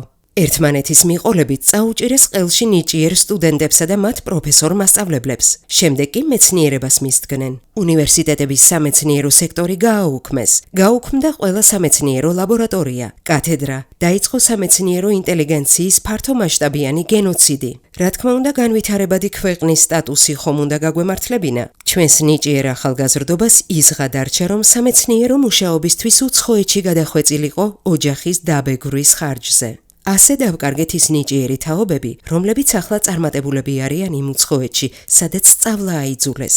ჯერ მხოლოდ 20-მდე ქართველი ფიზიკოსია უცხოეთში, რომელთა სახელები მსოფლიო მიცის. ისინი ამ სფეროში პროფესორები არიან და სხვას გადასცემენ ცოდნას. ვიღაც იტყვის, მათთვის ხომ ასე სჯობდაო. სახელმწიფოსთვის რა სჯობდა? მომავალი თაობისთვის რა სჯობდა? და უმთავრესი, ეს იყო დაგეგმილი გამიზნული დანაშაული ერისა და ქვეყნის წინაშე, რადგან უნდა მოსუფთავებულიყო ნიადაგი ვიღაცისთვის, ვისაც რაღაც ჰქონდა ჩაფიქრებული, შორს მიმავალი, სადაც განათლებული საზოგადოება არ უნდა ყოფილიყო. ცოდნის ნაცვლად დაამკვიდრეს უნარჩვევების დაზეპირება. ამ საქმის წამომწყები და შემსრულებელი უცხო ქვეყნის გაუნათლებელი მსტოვრები ცხადია გვერდით ვერ იგუებდნენ განათლებულ ადამიანს. ამიტომ ახალი სახეების მოძიება დაიწყეს, ისეთების რომ მათ ფონზე თვითონ გამოჩენილიყვნენ ოდნავ განათლებულები და მალევე ვიხილეთ კიდეც ეგრეთ წოდებული პროფესორები და დანარჩენი. დღეს გვიკვირს, რატომ გონია ვიღაცას ლევან გოთუა საბჭოთა მწერალი და ვასილ ბარნოვი რუსი. ქვეყნიდან მამლუქებად გავუშვით ნიჭიერი ახალგაზრდობა. აქ კი დაგვრჩა იქნებ ნიჭიერი, მაგრამ ტვინ გამრუდებული მომავალი თაობა. ფაქტობრივად განათლების სისტემაში შვედური მაგიდაა. სწავლა ქშია, ჩამოიარე დახედე ფასებს და აირჩიე. თუ ოდნავი გასაქანი აქვს, წელებზე ფეხს იდგამს მშობელი, რომ შვილს სამომავლოდ მსუყე ლუკმა ჩაუგდოს ხელში, იმ იმედით, რომ 60 წელიწადში ამოიღებს იმპულს. ამიტომაც მივიღეთ არაპროფესიონალი იურისტების, ეკონომისტების და ასე შემდეგ ჭარბწარმოება. ნინო დაუშვილი. არ შემეძლო ქალბატონ ნინო დაუშვილის ამი მადლიერების გრძნობით გავშალოს. სატელევიზიო სივრცეში არ გამომეტანა ეს ინტერვიუ, რომელიც შედგა 2012 წელს. მანამდე კი 1984 წელს აკადემიკოსი პროხოროვი ეკითხება მერაბს. მერაბ, როგორც ვიცი, შენ ნეოდიმის ლაზერის ელექტრომაგნიტურ იმპულსს ატარებ ეგრეთ წოდებული მინის სპიცების კონაში და ღებულობ იმპულსის კომპრესიას. რა პარამეტრებზე გახვედი? მერაბს ხალისი მოემატა და პასუხად დაიწყო შედეგების ჩამოთვლა. ნანოწამებიდან პიკოწამებამდე და უფრო მეტ კომპრესიასაც მივაღწევო. აქ მინდა გამარტო, რომ ნანოწამი არის 1 გაყოფილი 9 ნულზე წამი. პიკოწამი 12 ნულზე გაყოფილი წამი, ფემტა 15 ნულზე გაყოფილი და არსებობს თეორიები, რომ უკვე 17 ნულზე გაყოფილი დროით ინტერვალებში ჩათვლილ პროცესებში იწყება სივრცულ დროითი უწყვეტობის რღვევა და დროში ტრანსფორმაციები, ტელეპორტაციები და ასე შემდეგ. აქედან გამომდინარე პროხოროვი უსვამს მერაბს ზაზერ ლოგიკურ, მაგრამ მარტივ კითხვას. მერაბ, როდემდე აპირებ იმპულსის ხანგრძლივობის შემცირებას? მერაბი დაიბნა, ფერი დაკარგა და აშკარად დაეთყო, რომ ვერ მიხვდა, რას გულისხმობდა აკადემიკოსი. რა თქმა უნდა, ჩვენც ვერ გაგვიგო კითხვის არსი და ველოდებით კვანძის გახსნას და აი, აქ პროხოროვის პასუხში დაიბადა ჩემი პირველი გადაცემის სათაურის იდეა, მაგრამ იმ დროს მე ამას, რა თქმა უნდა, ვერ ვაცნობიერებდი. აკადემიკოსის პასუხმა აშკარად დაგვანახა თუ რატომაა უსასრულობის სიმბოლო დაგრეხილი ნული. ჩაგვაფიქრა ნულის და უსასრულობის ეკვივალენტობაზე. გარკვეულ პირობებში პროხოროვის პასუხი ასეთი იყო. კარგი, მერაბ, მე მოგეხმარები. ნულამდე აპირებ იმპულსის ხანგრძლივობის შემცირებას? მათემატიკაში ნებისმიერ რიცხვის გაყოფა უსასრულობაზე არის ნული და პირიქით გაყოფა ნულზე არის უსასრულობა ნებისმიერ რიცხვის. რა კავშირია ეს ორი სიმბოლო შესაქმის არსთან? რატომ გამიშთავს გავსი ასოციაცია ფავორის რიშებთან შეხვედრიდან? მოდით გადავიდეთ მიახლოებით თეოლოგიურ მეტყოლებაზე და ამ რაკურსით განვიხილოთ მარადისობა და უკვდავება. უფლის არსებობის დამამტკიცებელი ერთ-ერთი ძალიან მარტივი, მაგრამ გენერალური არგუმენტი შემდეგში მდგომარეობს. თუ კი სამყარო არ არის ცარიელი, ნულოვან ფაზაში, არამედ არსებობს რაიმე სახის ენერგია, ობიექტი ან მატერია, რაც ენერგიის ეკვივალენტია და ასე შემდეგ, ლოგიკური მსჯელობის შედეგად ჩვენ შეგვიძლია გაცრად ვამტკიცოთ შემდეგი. ეს სუბსტანცია, რაც არსებობს, არის ან სულ არსებული, შეუქმნელი, მარადიული. თუ კი არ არის შექმნილი სხვა უკეში არსებულის და თვით შეუქმნელის მიერ. ხოლო თუ კი შექმნილია, მაშინ აუცილებლად უნდა არსებობდეს სუბსტანცია, რომელიც იყო, არის და იქნება უქმნელი, მარადიული და შემოქმედი თვითონ. ნებისმიერი სხვა ქმნილებისა. მასშტაბზე მარადიულობა სულ არსებობის ეკვივალენტურია. ხოლო უკვდავებას აქვს დასაწყისი, მაგრამ შეერწყმის მარადიულობას, რამე თუ აღარ აქვს დასასრული. ისევ შემოქმედის ნებით. ქმნილება უკვე უკვდავი შეიძლება იყოს მხოლოდ. მისი შექმნელი თვითონ უქმნელი კი მარადიული მხოლოდ. აი სწორედ აქ არის შესაქმის არსის გამოხატულება. ნულიდან, არარსებობიდან მარადიulis უსასრულობის, განზომილების, დამტევის მიერ შეიქმნა სამყარო და ყოველი ქნება და მოვიდა არსებობაში მის მიერ. ეს თეზისი ზუსტი პერიფრაზია წმინდა იოანე დამასკელის ნაშრომიდან მართლმადიდებელი სარწმუნოების ზედმეტებული გადმოცემა, სადაც საუბარია შესაქმის არსის შესახებ. თავი 36 შექმნის შესახებ.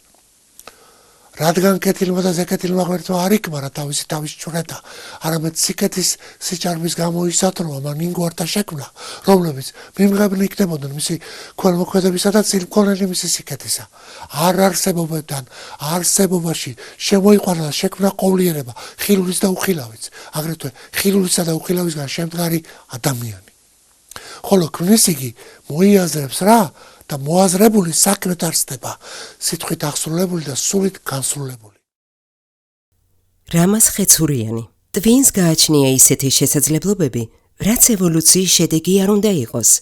100 მილიარდი ნეირონიდან ერთმანეთს არც ერთი არ გავს.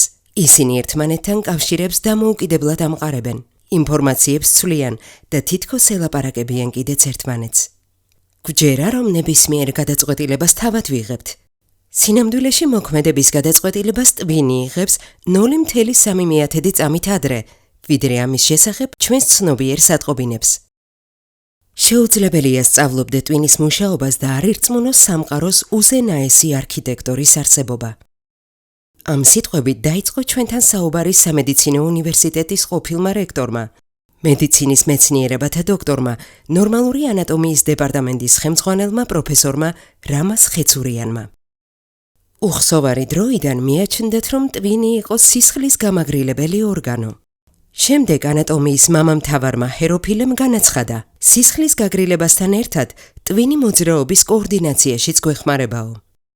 ტვინის შესწავლისთვის უამრავი ნობელის პრემია გაიცა, მაგრამ მხოლოდ თანამედროვე ტექნიკურმა პროგრესმა მოგცა საშუალება ეს ორგანო სულ სხვა კუთხით დაგვენახა.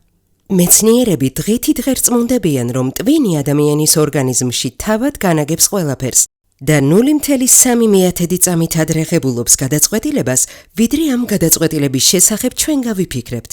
გამოდის 0.3 წამით წარსულში ვცხოვრობთ და აწმყო გონია. ვინ ვართ ამ დროს ჩვენ? ჩვენ მხოლოდ ტვინის ბრძანებებს ვასრულებთ, ანუ ადამიანის სხეული მის ხელში მხოლოდ манипуляტორია. და სინამდვილეში ტვინი კი არ გვეკუთვნის ჩვენ, არამედ ჩვენ ვეკუთვნით ამ ორგანოს. ადამიანის სხეულში ეგრეთ წოდებული ჰემატოენცეფალური ბარიერის მეშვეობით ტვინი აბსოლუტურად იზოლირებულია. აქ აუცილებელია განმარტების გაკეთება და შემდეგ გავაგრძელოთ ინტერვიუს მოსმენა.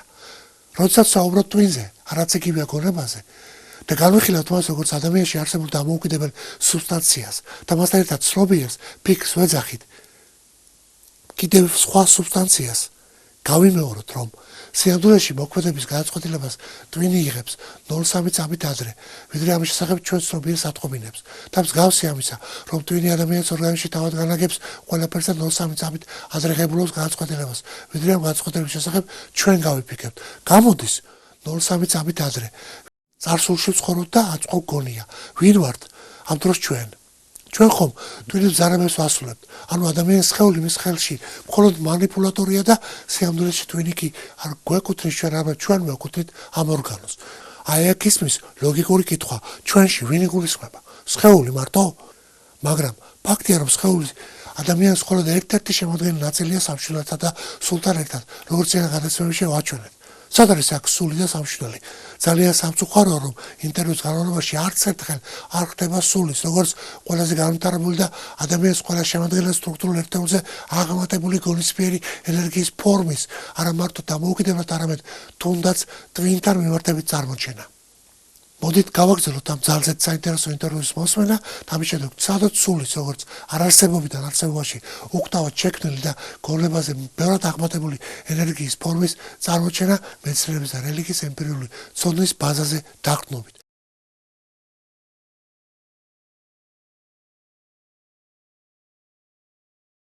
ადამიანის სხეულში ეგრეთ წოდებული ჰემატოენცეფალური ბარიერის მეშვეობით ტვინი აბსოლუტურად იზოლირებულია.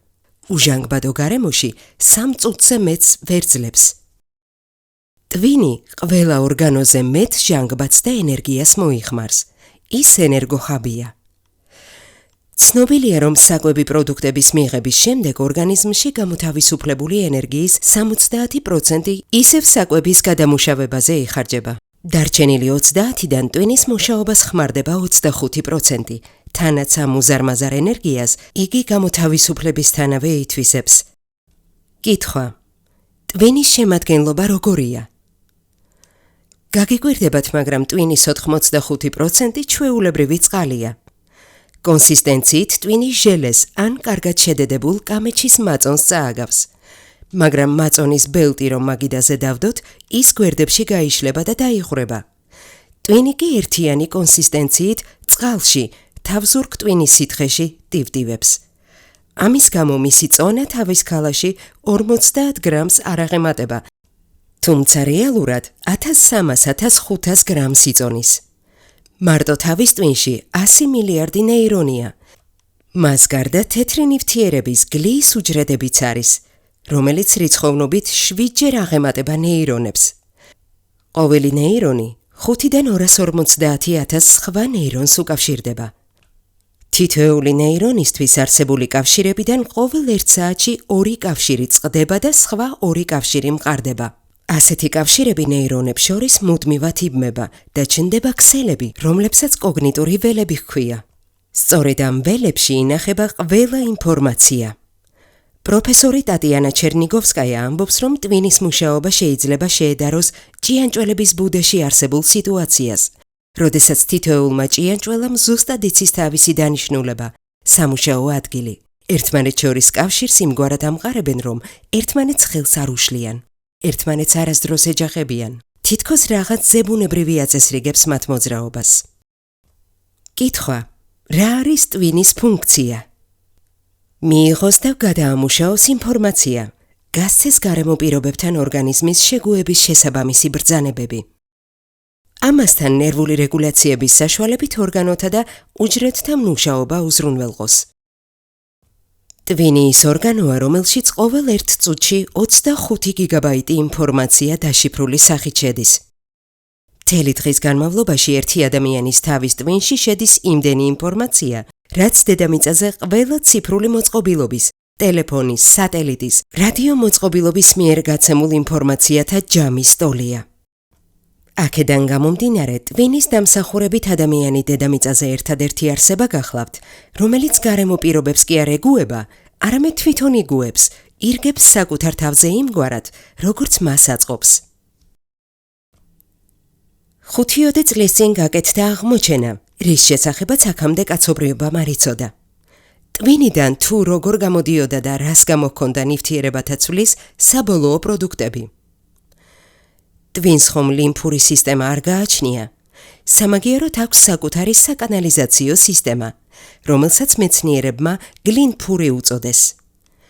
ეს მეცნიერთა შორის ბოლო დროს ყველაზე საკამათო თემად იქცა. კითხვა: ტვინი როდის ითიშება? რაიმე ამომრთველი, რასაც ტვინის გათიშვა შეუძლია, არ არსებობს. შემონახულია მარქსის, ენგელსის, ლენინის, აინშტაინის ტვინები. მოსკოვში არსებობს ბეხტერევის მიერ დაარსებული ტვინის ინსტიტუტი, სადაც ტვინების მუზეუმია. იქ ინახება მოაზროვნეების და ცნობილი აკადემიკოსების ტვინები. ტვინის მდიდარი მუზეუმი გვაქვს თბილისშიც, პათოლოგიური ანატომიის კათედრაზე. ეს მუზეუმი აკადემიკოსმა თამარ დეკანოსიძემ შექმნა. ასეთივე მუზეუმი ჩვენს კათედრაზეც არის. მოკლედ მეცნიერები 2 საუკუნის განმავლობაში ამაოდ ეძებდნენ ტვინში ადგილებს, თუ სად შეიძლებოდა ყოფილიყო ინფორმაცია შენახული. უკვე დადგენილია, რომ ტვინი გამუდმებით მუშაობს, ის არ ითიშება, მაგრამ ზარმაცი ორგანო გახლავთ. ესარება ყველაზე შრომატევადი სამუშაო, ფიქრი, რა დროსაც აუცილებელი ენერგია ეხარჯება. ამიტომ ტვინი ამ სამუშაოს შესრულებასერიდება. თავის ქალაში ჩვენ 3 ტვინი გაგვაჩნია, რომლებიც ერთმანეთში მატრიოშკებივით გახლავთ ჩალაგებული. ყველაზე შიდა არის არქეოპალიდუმი, ანუ უძველესი ტვინი, რომელშიც თანდაყოლილი ინსტინქტებია თავმოყრილი. ისეთი როგორიცაა კვების, გამრავლების, საჭმლის მონელების, ყნოსვის, სუნთქვის, ცემინების, სისხლის მიმოქცევის ინსტინქტები. ტვინის შემდეგ შრეს პრიმატების ტვინს ეძახიან. მასში თავს იყრის ემოციები და პირობითი რეფლექსები. რაც შეეხება ქერქს, ის ყველაფერს განაგებს, მაგრამ ადამიანის საქმიანობის 80% ქერქის ჩარევის გარეშე ხორციელდება. მხოლოდ ემოციების 10% არ ექვემდებარება ქერქის ზეგავლენას და მათში იცით რომელი ემოციები შედის. როცა უნდა ვიცინოდეთ, მაგრამ გვეტირება, ან სიხარულის გამტირით. თავად ქერქი ორგანიზმს უბიძგებს ნაკლებად იმუშაოს და გადაწყვეტილებებიც ნაკლებად მიიღოს, თუმცა ამ გადაწყვეტილებებს ყოველთვის თავად იღებს, როგორც მოგახსენეთ 0.3 წამით ადრე. კითხვა: თუ ტვინი მუდმივად მუშაობს, მას რა მოსდის მოკრივეს, როცა ნოკაუტში ვარდება? ტვინსა და თავის ქალის შიდა კედელს შორის არის სიცარიელე. ტვინი ხომ გამუდმებით მოძრაობს, მაგრამ დარტყმის შედეგად ის და ტვინის ქალა სხვაგვარად აჩქარდება. როგორც კი მოკრივეს მუშტი მოხვდება და მისი ტვინი ქალაში ინერციით მკვეთრად წინ წაიწევს, დაცვითი რეფლექსის შედეგად ის დროებით ითიშება.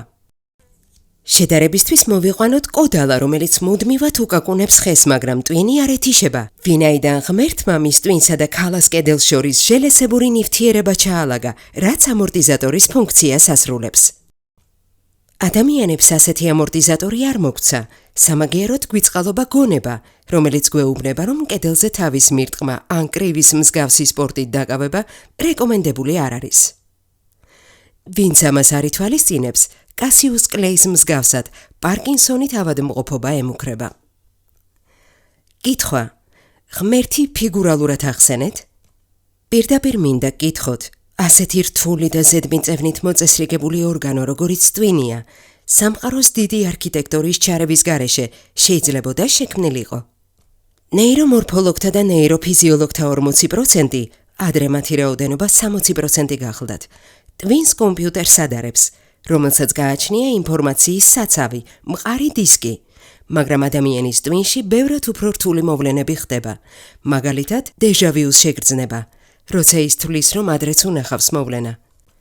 სინამდვილეში ეს ილუზია ტვინის კეროვანი იმპულსების შედეგია, რასაც განაგებს უნიკალური ორგანო ჯალხუზისებური სხეული. მას მეორენაირად შივას თვალსაც ეძახიან. ის ასევე განაგებს ინტუიციას და ტელეპათიის უნარს, ჩვენ შინაგან ბუნებრივ საათს, დაძინების და გაღვიძების პროცესებს. მარტივად რომ აგიხსნათ, ანესთეზიოლოგის შრომას უნდა შევეხოთ, რომელიც ძილის მდგომარეობაში გადასაყვანად პაციენტს 2 სამუძლიეროს ჰორმონს უკეთებს, ხოლო გამოსაფხიზლებლად 2-ჯერ მეც და უფრო ძლიერ ჰორმონებს აწვდის. აი ამ პროცესებს განაგებს სულ რაღაც 5 გრამი წონის მქონე ჯალღუზისებური სხეული. მან თავად იცის, რომელი ჰორმონი გამოიმუშაოს და მიაწოდოს ორგანიზმს. ჯალღუზისებური სხეული მამაკაცებთან შედარებით ქალებს უფრო დიდი ზომის აქვთ. შესაბამისად, ინტუიციის გრძნობაც მეტად აქვთ განვითარებული. ჯალღუზისებური სხეული მეხსიერების მართვაზეც მოქმედებს. ქალები უარყოფით ემოციებს უფრო დიდხანს ინახავენ, წყენას არ ივიწყებენ, რაც მათი ჯალღუზისებური სხეულის დამსახურებაა. ამავე ორგანოს უკავშირდება ისეთი ფენომენი, როგორიც გახლავთ ტელეპათია. მეცნიერთა სხვა 40%-ს მიაჩნია, რომ ტვინის წარმოქმნაში მართლაც ჩარეულია გარეშე ძალა. დღევანდელი მონაცემებით ტვინს გააჩნია ისეთი შესაძლებლობები, რაც ევოლუციის შედეგი არ უნდა იყოს. ყველაზე მაღალ განვითარებულ არსებებს, ადამიანებს, დედამიწაზე ყველა ჩვენს ქვემოთ მდგარი არსება ვჯობნის მხედველობით, ყნოსვით და კოორდინაციის უნარით. ადამიანი ერთადერთი არსებაა, რომელმაც შეიძლება სიარულისას ფეხი თავისივე ფეხს წამოკრას და დაეცეს. უფრო მეტიც, არც ერთი ცხოველი დაცემისას კიდურს არ იტეხს. ადამიანისთვის კი ნებისმიერი დაცემა შეიძლება მოდეხილობით დასრულდეს. კითხვა: რატომ? სხვაზე სუსტი ძვალი გვაქვს? არა, საქმე იმაშია, რომ ადამიანი ერთადერთი არსებაა, რომელიც უწონადობის პირობებში თავს გაცილებით უკეთესად გრძნობს, ვიდრე დედამიწის გრავიტაციის პირობებში. ამიტომ არსებობს ვარაუდი, რომ ადამიანი დედამიწაზე სხვა სივრციდან არის შემოსული. ადამიანის ტვინი ყველაზე განვითარებული გგონია, მაგრამ დელფინს არანაკლებ აქვს მორგებული თავისი სამყარო და ემოციებით საკმარისად გააჩნია. მღერის, ცეკვავს, კოლექტივთან ერთად ცხოვრობს და ნადირობს. მტერი არ ყავს, რადგან ყველაზე ჭკვიანია. ალბათ დაახლოებით 2050 წლამდე პასუხი ვერ გაეცემა კითხვას თუ ვინ შექმნა ან შემოიყვანა დედამიწაზე ადამიანი. პირადად მე მწამს ღმერთის არსებობის და ვარ აღმსარებელი ქრისტიანი. სექტემბრისთვის სასულიერო აკადემიაში მიმიწვიეს მატერიისა და სულის ერთმანეთთან დამოკიდებულების თემაზე ლექციების წასაკითხად. რწმენა ხომ ტვინის პროდუქტია. საინტერესოა როგორ შეიქმნა ტვინის ეს პროდუქტი და როგორ მოქმედებს ლოცვა პიროვნებაზე. კითხვა: ზეადამიანურ შესაძლებლობებს როგორ ახსნით? როცა გგონია რომ მუსიკის მოსმენის დროს ვისვენებთ, სინამდვილეში ტვინი ამ დროს ყველაზე რთულ სამუშაოს ასრულებს. ყველა ბგერას სხვადასხვა ადგილზე აალაგებს. შემდეგ კოგნიტურ ველებში ინახავს.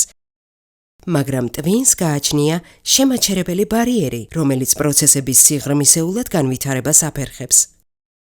ზეადამიანური თვისებები კი მხოლოდ მაშინ ვლინდება, როცა ეს შემაკავებელი აპარატი ნაწილობრივ წყობრიდან გამოდის. გენიოსად და სავანტად, ვუნდერკინდებად, სწორედ მაშინ ყალიბდებიან. არიან პიროვნებები, რომლებიც ზუსტად პასუხობენ, ვთქვათ, მე-12 საუკუნეში ამა და ამ წლის იანვრის მესამე დღე კვირის რა დღე იყო, მაგრამ შეიძლება ამის პარალელურად ელემენტარული ფუნქცია ვერ შეასრულონ. ვუნდერკინდებს და სამანტებს საინტერესო ნიუანსი აერთიანებთ. ისინი ემოციებისგან არიან გაწმენდილები. აი, ფეხბურთელ მესის თამაშის დროს ვერ შეატყობთ ვერც სიხარულს და ვერც შეშფოთებას, მაშინაც კი, როცა მისი თამაშით აღფრთოვანებული სტადიონი გუგუნებს. შეიძლება აუტიზმამდეც იყოს მისული ასეთი ადამიანის უემოციობა. კიდევ ერთ მაგალითს გეტყვით. მოსკოვის უნივერსიტეტის ფიზიკის ფაკულტეტი 14 წლის ნატაშამ დაამთავრა. კითხვაზე თუ რას აპირებს მომავალში, ნატაშამ უპასუხა, რომ თავად არაფერს არ ფიქრობს.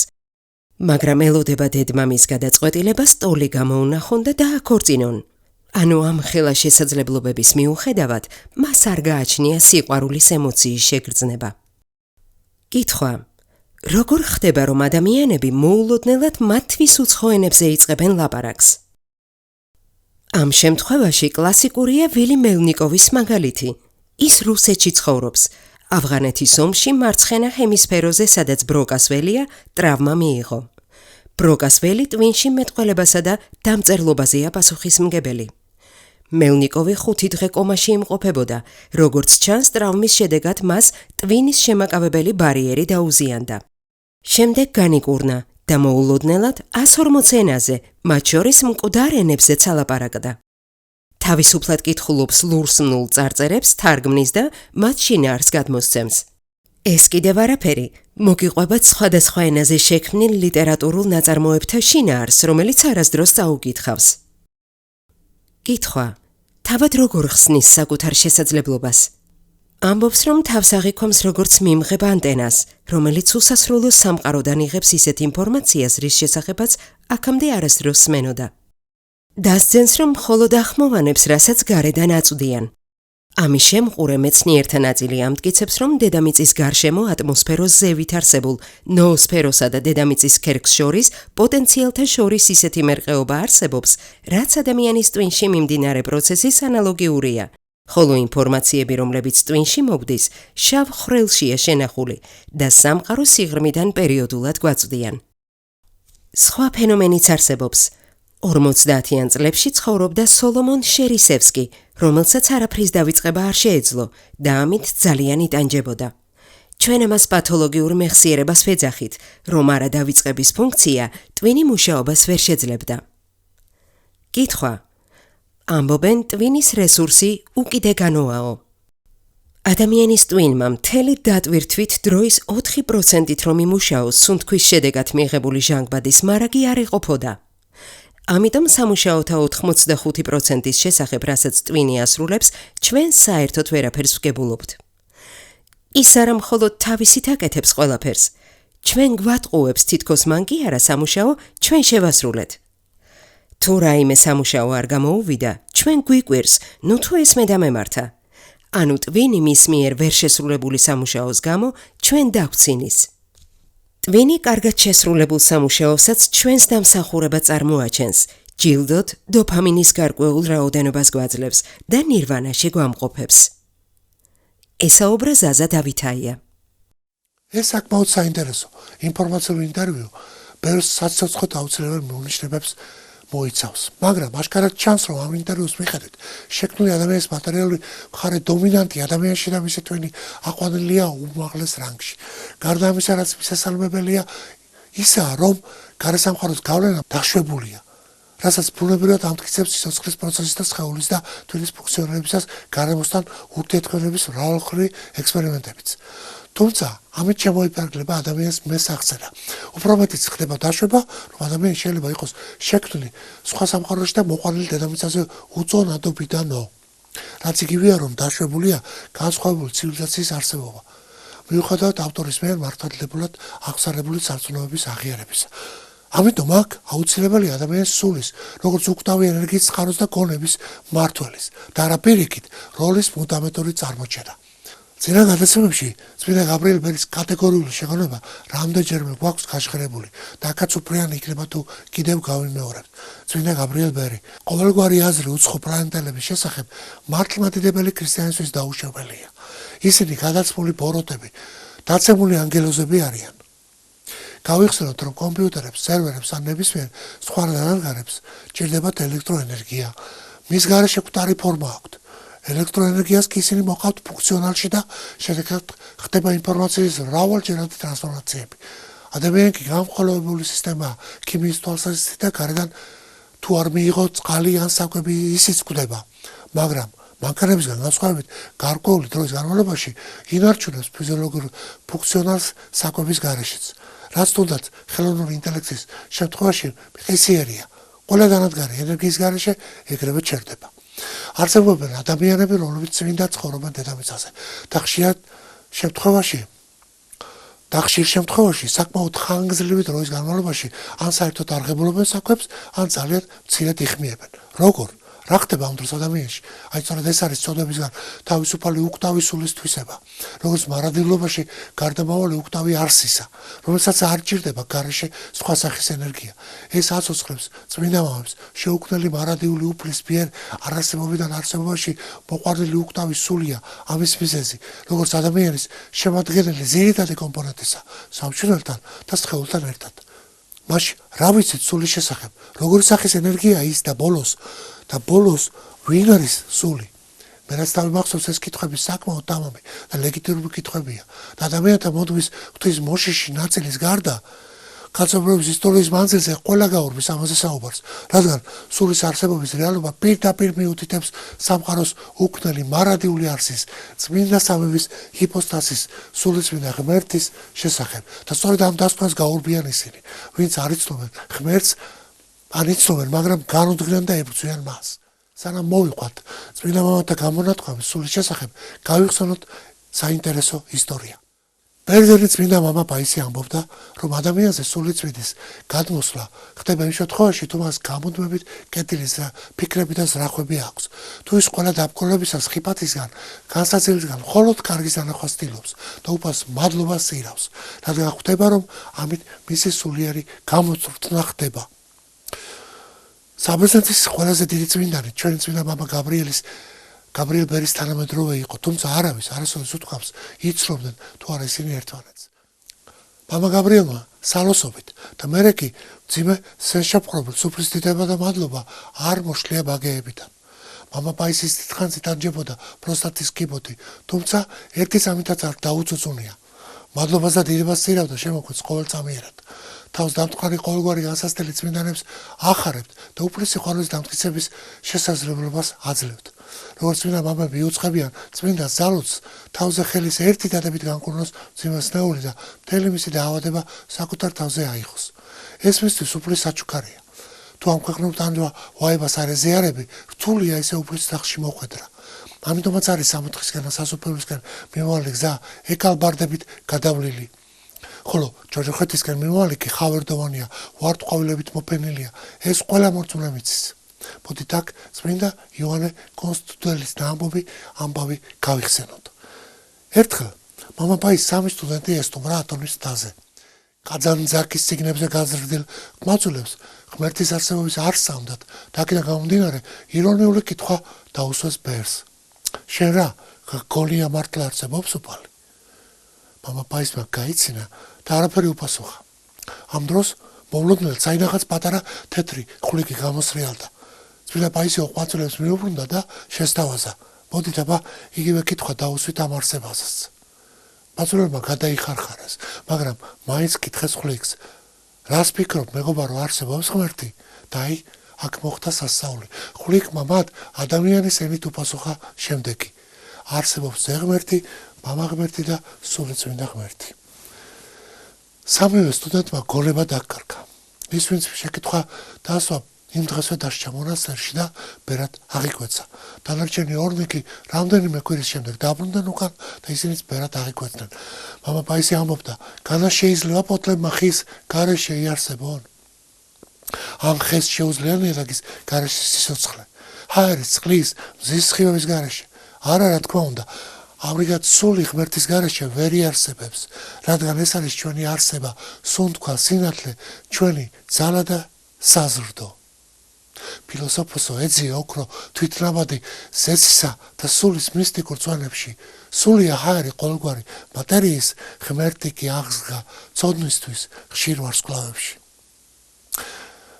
მართალი გითხრათ განაცემის ამ ეტაპზე, როდესაც ივსება და იქმნება მისი შინაარსი. ძალიან მიმძიმს, იმიტომ რომ უამრავი ზღვა მასალა გამოჩნია შესავსებად და ამასთან ერთად დაუუკვებელი სურვილიც. ამ მასალას უკლებრივ გასაჯაროებისა მკაცრად არგუმენტირებული ფორმით. ერთ-ერთი მაგალითის სახით, აქ მინდა ვახსენო ბოლო წლებში გავრცელებული იმ ინფორმაციის შესახებ, რომ მარტო თავის კალაში არ არის მოქცეული ადამიანის ტვინი მხოლოდ. ტვინის ანალოგიური, ოღონდ მისგან დამოუკიდებელი ნეირონული სტრუქტურა თანამედროვე კვლევების მიხედვით აღმოჩენილია გულშიც. საკმაოდ ლაკონური და მძლავრი შესაძლებლობის მოლეკულური გაერთიანების სახით. ადამიანის გულის ამ სტრუქტურასა ტვინს შორის არსებობს ნერვული მუდმივი კავშირი. გულში არის სპეციალური ნერვული უჯრედები, რომლებიც აგზავნიან სიგნალებს ტვინისკენ.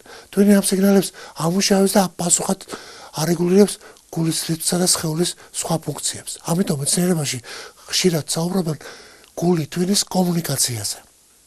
კვლევები აჩვენებენ, რომ გულიდან ტვინისკენ მოძრაობენ სენსორული სიგნალები, რომლებზეც ტვინი რეაგირებს და ამით არეგულირებს გულის მუშაობას. თუმცა, მოცემულ ეტაპზე მეცნიერულ წერილებში მაინც დომინირებს შემდეგი მოსაზრება, რომ გულს ნამდვილად აქვს საკუთარი ნერვული ქსელი, ოღონდ აზროვნება და ცნობიერება მაინც ტვინის ფუნქციაა და არა გულის. მიუხედავად ამისა, ალბათ უკვე მიხვდებოდეთ, თუ საითკენ მინდა მიმართო ამ ინფორმაციის საშუალებით თქვენი ყურადღება. დიახ, მინდა მიმართო ადამიანის სულის, როგორც განსხვავებული სახის ენერგიის ფუნქციონალის წარმოჩენის კუთხით. ის, რომ ფსიქოლოგიაში დაგროვილი გამოცდილების ბაზაზე გულიდან წამოსულან გულში გავლებულ აზრებს გამორჩეული როლი უკავიათ ადამიანის ქცევებში და მათი გაწვალისწინებამ ყოველთვის გამართლებულია ნებისმიერ რაკურსით. ეს მყარად დამკვიდრებული თეზისებია. უკვე არა მარტო ფსიქომეცნიერულ სტატისტიკაზე დაყრდნობით, არამედ რელიგიური სწავლებების მიხედვითაც. არსებობს უამრავი წმინდა მამის ნაშრომი, რომელიც ეძღვნება გულის როგორც ადამიანის ისეთი დამოუკიდებელი გონიერი სტრუქტურის აღქმას, საიდანაც გამოსული აზრები უტყუარა და სიკეთის მატარებელი სანდოობის უმაღლესი სტატუსით გამოირჩევა. მოკლედ რომ ვთქვათ, გული არ იტყუება. გულიდან წამოსული აზრი წმინდაა. ხოლო ადამიანის მიერ წმინდა ზიარების საიდუმლოს გზით მიღებული მაცხოვრის სისხლი და ხორცი, რასაც ვღებულობთ ფიზიკურად, არ გადადის კუჩი, არამედ გულში ისადგურებს ადგილს და იქიდან მოეფინება სულს და ხორცს საკურნებლად და სადიდებლად უფრისა საღვთო მადლის სახით. აქ უკვე ისმის კითხვა იმის შესახებ, თუ სად არის დამკვიდრებული უკვდავი სული ადამიანში, როგორც ენერგია, სირცურად ადამიანის სხეულშია, მთლიანად მასშია, თუ სხეულსაც მოიცავს გარედან გარკვეული ენერგეტიკული ველის სახით. როგორია სულის არსი და რა ვიცით მის შესახებ, როგორია სულის და სამშვილდის კორელაცია, არის თუ არა პრინციპული სხვაობა ამ ორ სუბსტანციას შორის. მოდით განვიხილოთ, როგორ განგვიმარტავენ სულს წმინდა მამები. დავიკითხოთ მათი აზრები. პროტოპრესვიტერი მიხეილ პომაზანსკი. სულის ბუნების შესახებ ღმერთს მიწიერი არაფერი აუღია. სული ადამიანს მან როგორც შემოქმედვა, შთაბერვით მიანიჭა. ნათელია, რომ საღვთო წერილის მიხედვით სული არის სხეულისგან და ყოველივე ნივთიერისა და სტიქიონისგან სრულიად განსხვავებული. იგი არამიწიერია და გააჩნია არააქვეყნიური ზეციური ბუნება. დეტარი ავგუსტინე. სხეულს სული ანიჭებს სიცოცხლეს, სულს კი ღმერთი. მაშასადამე ჭეშმარიტი ცხოვრებით მხოლოდ ის სული ცხოვრობს, რომელშიც სულიერად მკვიდრობს შემოქმედი ღმერთი მადლის მიერ. გასაკვირი არ უნდა იყოს, თუ კი ადამიანის სულის შესახებ, რომელიც გაეცილებით აღემატება ყოველგვარ სხეულსა თუ სამშვილდელს, სულ ერთია ვისიც არ უნდა იყოს და როგორიც არ უნდა იყოს, მე ვიტყვი, რომ იგი მშვენივრად არის მოწყობილი. წმინდა გრიგოლ ღვთისმეტყველი. სული ღვთიური შთაბერვაა, იგი ზეციურია და იძულებულია. თვალ შეერიოს. ღვთაებრივი ნათელია ჩაუქრობელი. თუმცა კი მღვიმეშია გამოწყდეული. ბრძვანა სიტყვამ ღმერთმა დააიღო ახლად შექმნილის მიწის პეშვი. უკვდავი ხელებით გამოძერცა ჩემი ხატება და მასში უხილავი ღვთაებრივი ნაკადი სული წარმართა, რითაც თავის სიცოცხლესთან წილნაყარი გამხატა. წმინდა სოფრონ იერუსალიმელი. საკითხული იქნა მეექვსე მსოფლიო კრებაზე, როგორც მონოთეილიტური მწვალებლობის უარყოფა. ყოველივისთვის დროჟამებრივი საწყისის მიმინჩებელმა გზნობის მიერს ჟამი დაუწესა, ხოლო გონის მიერსა და უხილავს უკეთესი ხვედრი არ გუნა. ის არასოდეს კვდება და არ ეძლევა ხსნელებას წარმავალი ხილულის მსგავსად. თუმცა ბუნებით როდია იგი უკვდავი და უხსნელსებად როდი გადაიქცა, არამედ ღმერთმა მიანიჭა მას მადლი, რომელიც არ უშვებს სიკვდილისა და ხსნელებისადმი მის დაქვემდებარებას. ასე არიან უხსნელი, მაგალითად ადამიანთა სულები, ასე რჩებიან ანგელოზები უკვდავებად, არა იმიტომ, რომ მათ, როგორც ადრე ვთქვით, საკუთრივ აზრით უკვდავი და უხსნელი ბუნება ან არსება გააჩნიათ, არამედ იმიტომ, რომ ღვთისნებით წილხვდომილნი არიან, რომელიც უხვად გვანიჭებს უკვდავებას და ჩვენს მარადიულ ყოფიერებაზე ზრუნავს. ადამიანთა სულები ღვთის ძალით გათავისუფლდნენ სიკვდილისგან, რომელიც ბუნებრივად მისდევს ყოველ ქმნილებას. ძველი აღთქმა სიმსნა სოლომონისა, თავი მესამე მუხლი 1:4. მართათა სულები ღვთის ხელში არიან და ტანჯვა წამება მათ ვერ შეეხება. უგუნურთა თვალში კი მკვდრებად ჩანან და მათი აღსასრული საუბედუროდ მიუჩნევიათ. ჩვენგან წასვლა კი განადგურებათ, მაგრამ ისინი შვიდობით სუფევენ. თუმცა გაცთა თვალში დასჯილნი არიან, მათი სასოება უკვდავებითაა აღსავსე. ღვთელმოწამე ირინეოს ლეონელი მწვალებლობათა წინააღმდეგ. თუ კი აქ კითხვია, რომ სულებს, რომლებმაც ადრე დაიწყეს ყოფიერება, არ შეუძლიათო ხანგრძლივი არსებობა, რადგან მარადიულობა, რომ ახასიათებდათ უშობელი უნდა იყვნენო, ან კიდევ თუ კი დასაბამი აქვს მათ არსებობას, სხეულთან ერთად უნდა კვდებოდნენ, უწყოდნენ დაუსაბამო და უსასრულო მხოლოდ ერთი ღმერთია, რომელიც ჭეშმარიტად მარადის ერთი და იგივეა, ხოლო ყველა სხვა დანარჩენი, რომელიც მას შექმნა და იქმნება, დასაბამს თავისი დაბადებისგან იღებს და ამით შემოქმედზე უდაბლესია. რამოთ დაუსაბამო როდია და თავის არსებობას საუკუნეთა განმავლობაში მხოლოდ შემოქმედი ღმერთის ნებით აგრძელებს. ასე რომ ღმერთი ანიჭებს მათ დასაბამობას და შემდეგ არსებობასაც. დიახ, დროა გავაცნობიეროთ და შევიმოწმოთ ის გარემოება, რომ ჩვენ ადამიანები უფლის ხატად და მსგავსად შექმნილი არ ვუთმობთ სათანადო ყურადღებას და პატივს ჩვენ არსებობაში უმთავრეს. იმ ყველაზე სათუც სუბსტანციას, საჩუქარს ვინასავებისა, რაც ვართ ფუნდამენტურად და რამაც გაგვხადა მარადულობასთან შეწყვის ღირსნი. უკვდავს სულს. რეალურად ხომ ჩვენ ჭეშმარიტად უკვდავებას სულით ვეზიარებით. სხეულის და სამშვილდელისგან განსხვავებით, რამეთუ სულის გარეშე მათ უკვდავი არსი არ გააჩნიათ.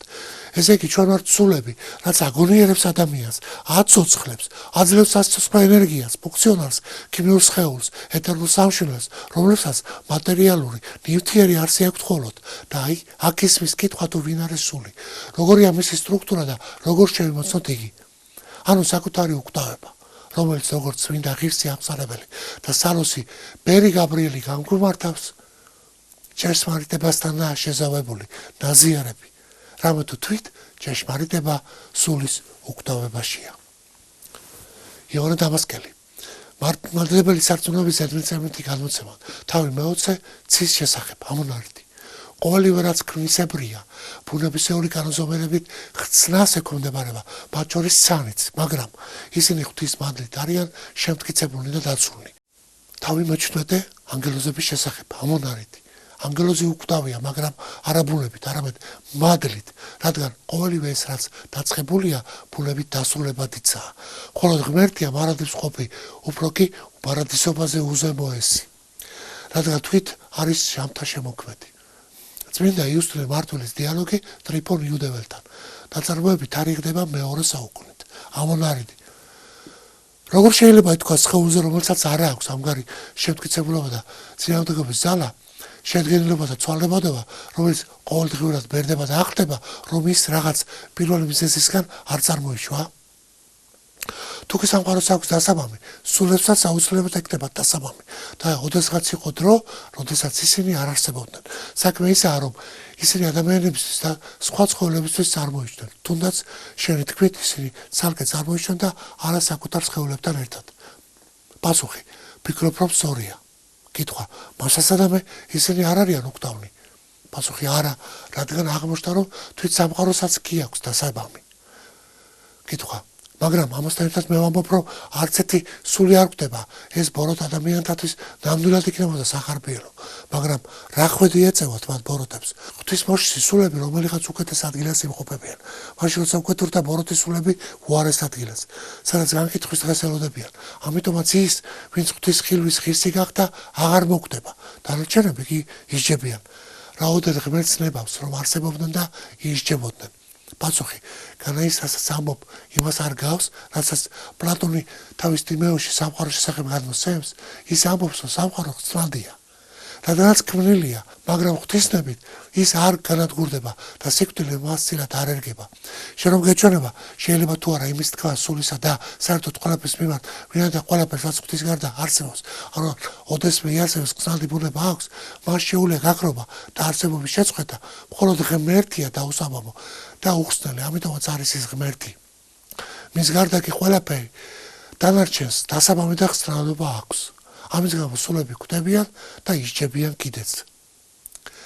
ტექსტიდან ნათელი არ არის, თუ რომელი ფრაზა ეკუთვნის აქ თვით წმინდა მოწამე იუსტინეს და რომელი მოხუც ტრიფონს, მაგრამ დიალოგის ორივე მონაწილე ერთმანეთს ეთანხმება და გამოხატავენ ერთ წმინდა მოწამე იუსტინესთვის მისაღებ პოზიციას. ძველი აღთქმა დაბადება თავი მეორე მუხლი მეშვიდე. გამოსახა უფალმა ღმერთმა ადამი კაცი, მიცის მტვრისაგან და შთაბერა მის ნესტოებს სიცოცხლის სუნთქვა და იქცა ადამი ცოცხალ არსებას. სიცოცხლის სუნთქვა უსხეულოა და არავის შეუძლია თქვას, თითქოს და სიცოცხლის სუნთქვა მოკვდავია. ამიტომაც ამბობს დავითის შემდეგს. ძველი აღთქმა სალმონი დავი 21 მუხლი 31 და სული ჩემი მისა ცხოველ არს ნათესავმან ჩემან ხმონოს მას. რადგან მისი არსება უკვდავია. მეორე ხრივ სულსაც ვერ უწოდებენ მოკვდავ სხეულს. მაშ რაღა უნდა იყოს მოკვდავი სხეული? თუ არა ქმნილება ხორცი, რომელზეც ითქვა, რომ გააცოცხლებს თავისი სულით. რადგან სწორედ ის კვდება და იხსნება და არა მშვენვა, სულთქვა ან სული. კვდომა ნიშნავს მაცოცხლებელი ძალის დაკარგვას და უსულოდ უსიცოცხლოდ ყოფნას, როდესაც უზრუნველად ყოფი სხეული იხსნება და იმ ნაწილებად იშლება, რომელთაგან ოდესღაც იყო აღსებობა. ეს კი არ ემართება მშვენივრას, რადგან ის სიცოცხლის სუნთქვაა და არც სულს, რადგან სული მარტივი და შეუდგენელია. მას არ შეუძლია ხსნა და დაშლა, არამედ თვითონ წარმოადგენს სიცოცხლეს მის მიმღებთათვის. ღვთელმოწამე მეთოდე პატრელი 10 კალწულის ნადიმი. ამონარიდი. სულები ზუსტად შეესაბამებიან მათ დამადებელსა და გამომსახველს. განსაკუთრებით მაშინ, როდესაც ისინი ღმერთთან მსგავსებისა და იმ პირველ ხათისამებრ სილამაზით ბრწყინავენ, როგორც გამოსახა ისინი ღმერთმა, როდესაც უკვდავი და უხსნელი შესახედაობის ქონებად ქმნიდა. ღვთელმოწამე მეთოდე პატრელი აღდგომის შესახებ ამონარიდი. კვდება მხოლოდ ხორცი, რადგან სული უკვდავია. ხოლო თუ სული უკვდავია, სხეული კი მოკვდავი, ისინი ვინც ამბობენ, თითქოს აღდგომა იქნება, მაგრამ მხოლოდ ხორციელი სიამდვილეში მას სულად უარყოფენ. რამე თუ აღდგება არა ის, რაც დგას, არამედ რაც დაცემულია. ნათქვამია, ვინც არ დაცემულა, ის ვერც აღდგება, ვინც არ წასულა, ვერ დაბრუნდება. ათენაგორა ქრისტიანი აპოლოგეტია. სული თავისთავად როგორც უკვდავი გონივრულად მოძრაობს, ცნობს მომავალს და განიცდის აწყვოს. ღმერთმა ადამიანის სხეულისა და უკვდავის სულის მქონედ შექმნა. უცნობი ავტორი ეპისტოლე დიოგენესადმი. ამონარიდი. ერთი სიტყვით, რაც სულია სხეულისთვის, იგივეა ქრისტიანის სამყაროსთვის. სული განფენილია მთელ სხეულში, ასევე ქრისტიანების მსოფლიო ქალაქებში. სული, თუმცა სხეულში ბინადრობს, უსხეულიო და ქრისტიანების თუმცა ამ ქვეყნად ცხოვრობენ, არა ამ ქვეყნისაგანი არიან. უკტავის სული მოკვდავს ხეულში, ასევე ქრისტიანები მცირები არიან ამ ქვეყნად და ხსნად სამყაროში ცხოვრობენ. ზეციურ უხსნელებას მოელიან. ამრიგად წმინდა წერილისა და სხვადასხვა პერიოდის მამათა თანხმიერი სწავლება მდგომარეობს იმაში, რომ ადამიანთა სულები აქტუალურად უკტავნი არიან, ანუ მათ არც დროებით შეუძლიათ არსებობის შეწყვეტა და არც სამუდამოდ. ამ იმის შესახებ, რომ სული უკტავია, ქრისტე პირდაპირ ასწავლიდა. ახალი აქტმა ლუკას სახარება, თავი მე-16 მუხლი 19:31. და უთხრა მას აბრაამმა, თუ კი მოსეს და წინასწარმეტყველთ არ უსმინეს, მკვდრეთითაც რომ აღსდგეს ვინმე, არც მას ერწმუნებიან.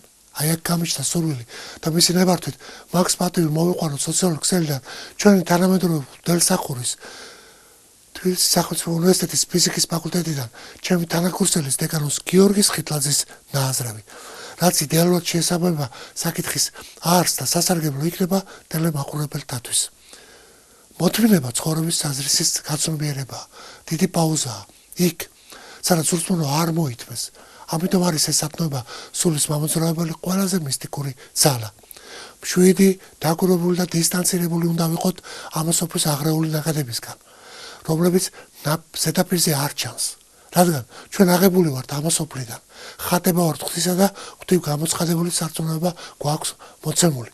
ვიცით ჩვენი ყოფიერების საუდალებრივი აქსიომები, მისტიკური მუდმივები და კონსტანტები, რომლებიც არასოდეს იცვლება. სწორედ ეს გვაძლევს საშუალებას განვახორციელოთ მენტალური, ემოციონალური თუ ხორციელი კვეთა ამ სოფლის ილუზიასა და მასტურ თამაშში. ის ღვთაებრივი კოდი, რომელიც ღმერთმა მოგცა, არა რაღაც ქაოსური ინფორმაციაა, არამედ ჩვენი ცხოვრების მუდმივა, ღვთის მადლით მოდულირებული ცოდნაა, რომელიც საოცარ სიბრძნედ უნდა იქცეს ჩვენ ცხოვრებაში და გახსნას ყოველი ცოდვილი კვანძი, გაარღვევს ყოველგვარი ზღუდა და ჩახერგილობა. ჩვენი ცნობიერების ლანდშაფტი წმინდა უნდა გახადოს. ჩვენი ცხოვრების ონტოლოგიური რუკაკი ჩვენთვის შემეცნებადი, რასაც ყველას გისურვებთ საყვარელნო. მამა გიორგი ხიტლაძე აგრძელებს. არსებობს ადამიანში ღვთის ხატა და მსგავსად ჩადებული ცენტრები, რომლებსაც ეზოტერული ცოდნის ატებდებს, ანუ მესამე თვალს ეძახიან. ამ ბრაჰმას ხვრელს უწოდებენ, ხან ჩაკრას, ხან ინტუიციას, ხან მეექვსეგზნობას და ამ შემდეგ, მაგრამ რაც შეეხება იმას, რეალურად არსებობს თუ არა, ეს უფრო სიმბოლური კულტურია, რადგან ადამიანში უამრავი რაღაც არსებობს.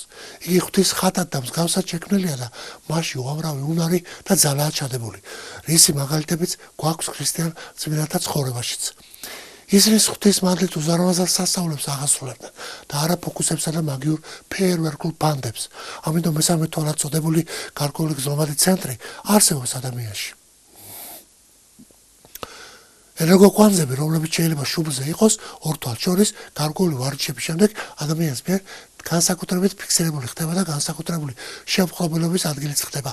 იქ შედის ბოროტი ძალა, რომელიც ვიბრირებს და ადამიანს აძლევს გრძნობას თითქოს მესამე თვალისა. სინამდვილეში ცდუნება ხიბლია ეს ყოველივე.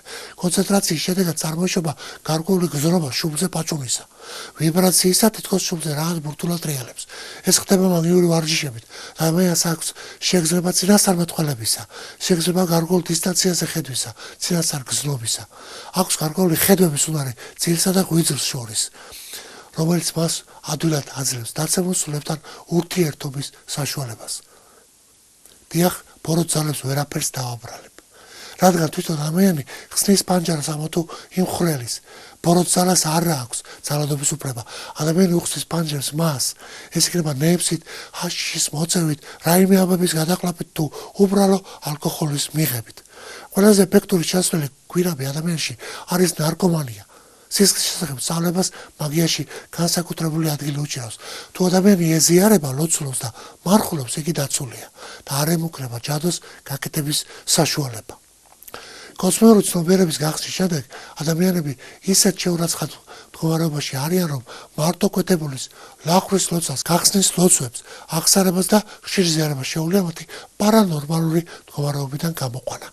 ამიტომ ძალიან დიდი სიფრთხილე გვმართებს იმ ლიტერატურის მიმართ, რომელსაც ქუჩებსა და მაღაზიებში ვაწყდებით ეზოტერული, ოკულტური, მაგიური ლიტერატურის სახით. პავლე მოციქული ქრისტეს მიერ ცხოვრების შესახებ ამბობს სკოლასელთა მიმართ ეპისტოლეში. მოამტკინეთ თქვენ ამ ქვეყნიერი ასოები, სიძვა, უწმინდურება, ვნება, ბოროტი, გულისხმა და ანგარება. რაც კერპსახურებაა. კერპსახურება ყველაზე დიდი ცოდვაა. პირველი მეორე ცდება გახსოვთ. არ მოიღო თავის შესაძლებელი მე ვარ უფალი ღმერთის შენი და არ მოიღო თავის შესაძლებელი კერპი. არცა ყოველადე მსგავსი არ მოიღო არანაირი. თაყვანისზე ერთ ღმერთს, მამას, ზეზას, სულიც მინდას. სიძვა, უწმინდურება, ნება, ბოროტი გულისხმა და ანგარება, არც კეთსახურება, რომელთა გამოც ღმრთის რისხვა მოდის ურჩობის შვილებზე, რომელთა შორისაც თქვენ დადიოდით, ძველად სანამ მოიქცეოთ, როცა მათ შორის ცხოვრობდით, ხოლო კი ახლა განეშორეთ ყოველივე ეს რისხვა, მძვინვარება, ბოროტება, გმობა, თქვენს ბაგეთა ბილწსიტყვაობა, ნუ ეცრუებით ერთმანეთს, რადგან შემოძარცული გაქვთ ძველი ადამიანი გავიდა შემოძარცული მოხდა და მისი საქმეებით ვართ და შეგიმოსცავთ ახალი, რომელიც განახლებულია ცოდვით. მისი შემოქმედის ხატისამებრ, რადგან სადაც არ არის არც ბრძენი, არც იუდეველი, არც წინადაცვეთა, არც წინადაუცვეთელობა, არ არის ბარბაროზის სკვითი, მონა და თავისუფალი, არამედ ქრისტეა ყოველივე და ყოველივეში. ამგვარად, როგორც ღმრთის ჩვეულება, წმინდება და საყვარლება შეიმოსეთ მოწყალება, სახიერება, ხედავთ როგორი სიტყვები, თამდაბლობა, თითოზე ტომი დაეწერება თითოს სიტყვაზე.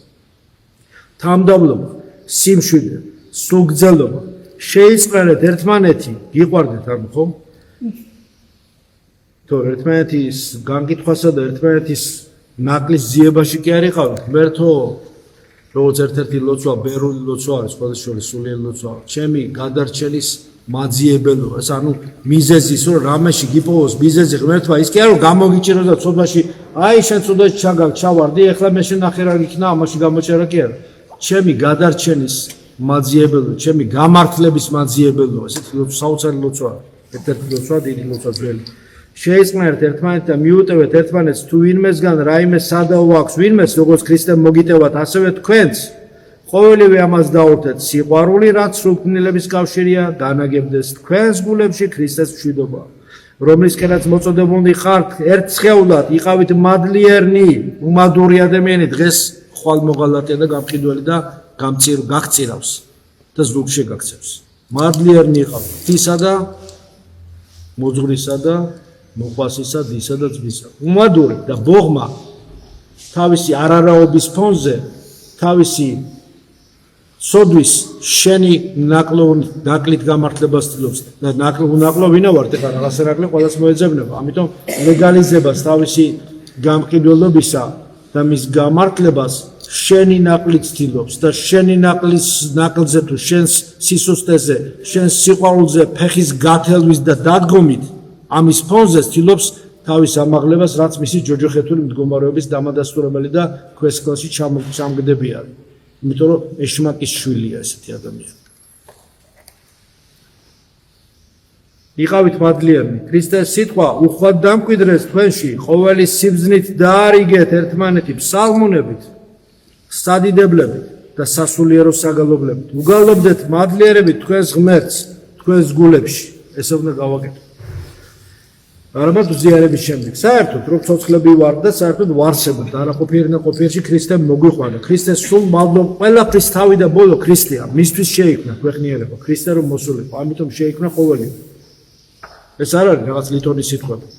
იმისთვის რომ მოსულიყო ქრისტე, სახარება, მოსულებს, სახარების განგებულება, აღსრულება, ამიტომ შეიქმნა ქვეყნიერება. და ის რასაც ხედავ. და იქნება მე მეორე ბოსტონიც იქნება.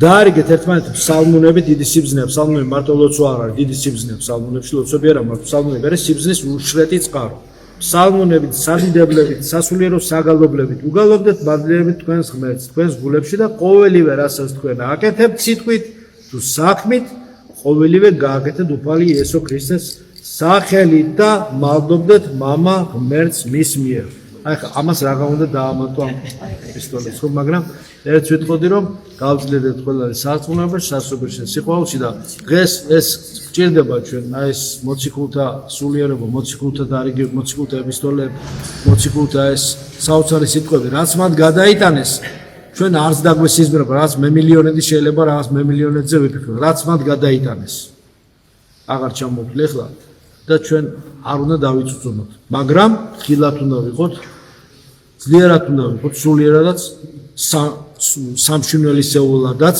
ანუ სულიერი სამშვენელი სხეულ და სხეულებრივადაც ჯანმრთელობას მოუხდით ჯანმრთელობას. იმიტომ რომ ჯანმრთელობა თქვენ დაგჭირდება. თქვენს და თქვენს გარშემო მყოფთაც მოუხდით, რომ გაიმარჯვოთ სულიერად. და გამარჯვება აუცილებლად ქრისტესთან ერთად ჩვენთან იქნება. ქრისტე არის ჩვენ შორის. და ბოლოს მამა გიორგი ძვირფასად გვიხსნის და რას გვეუბნება. შეხედეთ, ნეტარას კაცი, ვინც არა დაბრკოლდა ქრისტეს მიმართ და მოვიდა ქრისტესთან. არსებობს ღმერთი და არსებობს მისი მსახურება. სხვა სათადარიგო შავი ხვრელები და შესასვლელები არ აქვს სასუფეველს. სასუფეველს აქვს ერთი კარი, რომელიც არის ქრისტე. დეკანოზი გიორგი სხირტლაძე. I am the Alpha and the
ჩემო ძვირფასო თანამემამულენო, მოყვასნო, როდესაც სამსრიგორებს და უკვე მესამე დღე გასული უწმინდესისა და უნეტარესის, სრულიად საქართველოს კათოლიკოს პატრიარქის ილია მეორეს სიორის საკათედრო ტაძარში მიწათმევარების დღიდან.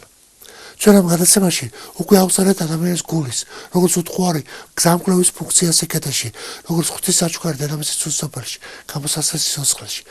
მაგრამ პატრიარქის გადანაცვლება მიგვეყნათ მთელ საქართველოს გაგვახსენა, რომ არსებობს სიყვარულით გულის ტკივილიც, გულის დამატებითი ფუნქცია, რომელიც შესავებულია სიკეთეში, მაგრამ მაინც ტკივილია. ამაში დამეთანხმება ყველა, ვინც გააცილა პატრიარქი პირველიციდან და დედამიწიდან მეცხრეცაზე, სასუფეველში. ჩვენ რასაც ვხედავთ და იმის იქით რა galaktikebitsa, ეს სულ პირველიცაა. ადგილი, სადაც გადმოიყარნენ ბოროტის სულები. არ ვიცი როგორ სხეულში თუ სულში უნებლიე შემთხვევა მქონდა. მეცხრეცაზე ვიყავი ატაცებული. უფლის ტახტი მეცხრეცაზეა.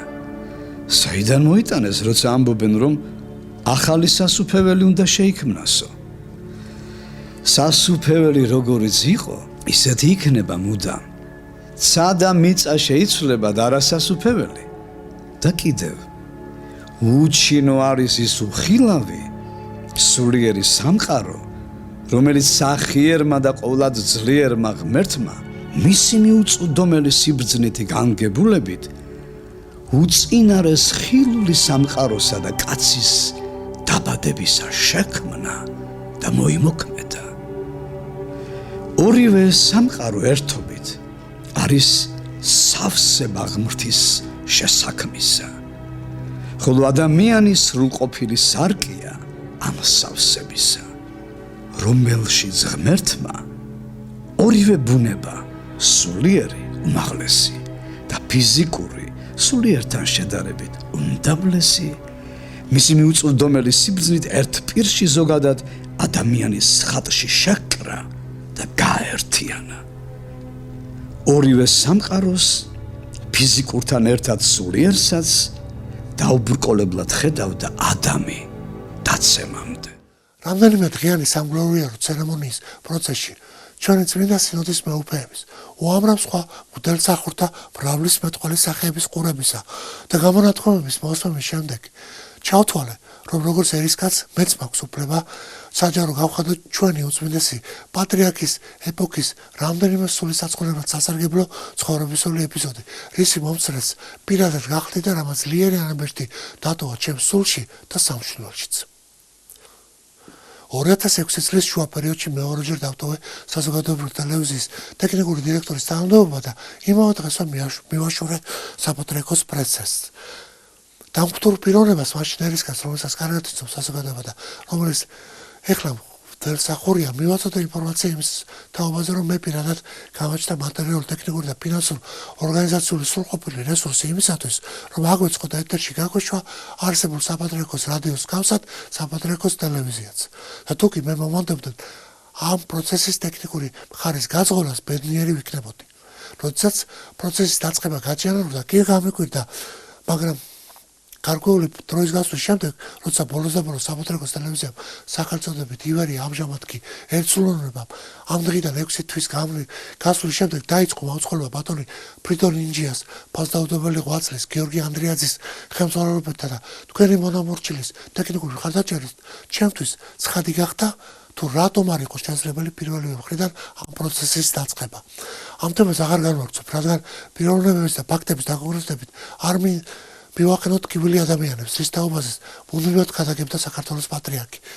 ერთხელ ერთ პიროვნებას დაუწერია გარკვეული არზა პატრიარქის სახელზე, სადაც აღწერილი ყოფილა საპატრიარქოში არსებული ჯგუფების მიერ განხორციელებული გარკვეული საქმეების თაობაზე. დაუბარებია პატრიარქს ავტორი თავისთან და ორი კითხვა დაუსვამს. შვილო, ეს შენ დაწერე? დიახ, უწმინდესო, მე დავწერე. უპასუხა ამ პიროვნებამ. ერთადერთი კითხვა მაქვს. გისმენთ უწმინდესო? ხავე როგორ გძინავ შვილო? აი ესეთი იყო ჩვენი უწმინდესის რეაქცია. 2006 წელს მაუწყებლის დაწყებიდან ერთი თვის თავზე ტელევიზიის თანაშრომლები შევიკრიბეთ უწმინდესთან. დაახლოებით 15-20 კაცი. მაშინ უწმინდესი ხნად გრძნობდა თავს და მე ინტერესით ვაკვირდებოდი მის ყოველ მიმიკას, ვიაზრებდი სიტყვა-პასუხს, თუმცა პირადად არ ჩავრევლარ საუბარში. უცბად რატომღაც გამიელვა აზრმა, რომ კათოლიკოსი აზრებს კითხულობდა. გაუსიტყვოდ ესმოდა ყველა სპიკერიდან აზრების სურვილი. გადავწყვიტე როგორც ფიზიკოსმა ექსპერიმენტის მსგავსი რამ ჩამეტარებინა და აზრობრივად მიმართე პატრიარქს დაახლოებით ასე. უწმინდესო, თუ კი კითხულობ თვის მადლით მოყავს და აზრებს და გულსაც ხედავ, ჩემს სუფთა გულს და გულის სადილსაც ხომ უნდა ხედავდე? იქნება მომანიშნო. ამის გაფიქრება იყო და პატრიარქმა ოდნავ გაღიმებული სახით გადმომხედა, თვალი თვალში გამიყარა და ისევ მოუბრუნდა სხვასთან საუბარს. ჩემმა დაბნურმა ცოტა ხანს გასტანა და სწრაფად გავიაზრე რა მოხდა, არ ვიკმარე ეს ყოველივე და ისევ მიმართე კიდევ მანიშნეთქო. აქ უკვე ფართოდ გამიღიმა კათოლიკოსმა შემომხედა და თავი დამიგნია. მინდა ხაზგასმით თქვა, რომ იმ პერიოდში ბავშვივით მიხაროდა ის თუ რა გავაკეთე მაშინ. სულ არ განვიცდიდი მატერიალურ დანახარდს, ადამიანური რესურსი ხომ საერთოდ არ მოხსოვდა. მაგრამ ეს ბავშვური სიხარული მალე გარდაისახა გაურკვევლობაში და დაბნეულობაში. მას შემდეგ რაც მოვეკეცი გარკვეული ინტრიგების ეპიცენტრში და დავინახე, აღვიქვი თუ რა მძიმე ორი ჯვარი ზიდა ჩვენმა პატრიარქმა მეფისა და კათოლიკოსობისა. როგორც განგვიმართა წმინდა გაბრიელ ბერმა.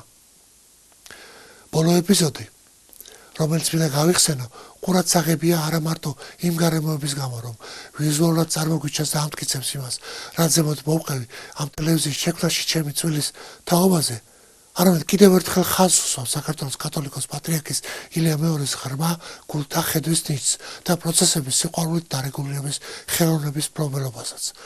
მაშასე, წარმოდგენილ ვიდეოზე თქვენ ხედავთ, თუ როგორ შემოდის პატრიარქი ჩემს საეთერო ოთახში. იქიდან გადმოდის და აი კომპიუტერის დია ასათიანი არის ტექნიკური მენეჯერი. მისი აპარატურა აყენია, რომელსაც ეხლა უახლოეს ხანში აღმოჩნდა. არ მოგვიტანა ეს აპარატურა იმით შეძლებს ასე სწრაფად გასვლა. როგორ აცრობს გიორგი ანდრიაძე ჩემს თავს ტექნიკურ მენეჯერად მას და ხაზს უსვამს, რომ მან მოგვიტანა აპარატურა და იმიტომ გავედით ასე სწრაფად ეთერშიო. ამას ყველაფერს თქვენ ხედავთ და ისმენთ. ამის შემდეგ იწყება მსჯელობა არხის ლოგოს თაობაზე, რაც სხვათა შორის ისევე როგორც სახელი პატრიარქის იდეა იყო. პატრიარქს რაღაც არ მოსწონდა ლოგოს ფორმაში და ითხოვა სხვა ვარიანტი მაჩვენეთო. აქვე იყვნენ გიორგი ანდრიაძის გარდა ცნობილი რეჟისორი მიხაილ ჭიავერელი, პროტოპრესვიტერი გიორგის ვიატაძე, სოსო თხებუჩავა, კახა მახატაძე, რეჟისორი გიორგი ებრაელისა და სხვები. კადრებში ვის დააკვირდება ჩემს გამომეტყველებას ალბათ არ გაუჭირდება, მიხვედრა რომ ნაწყენი დადგურნული ვდგავარ საეთერო პულტთან და არ ვივჩნევ, რომ საჭიროა სხვა ლოგოს გამოჩენა ეკრანზე.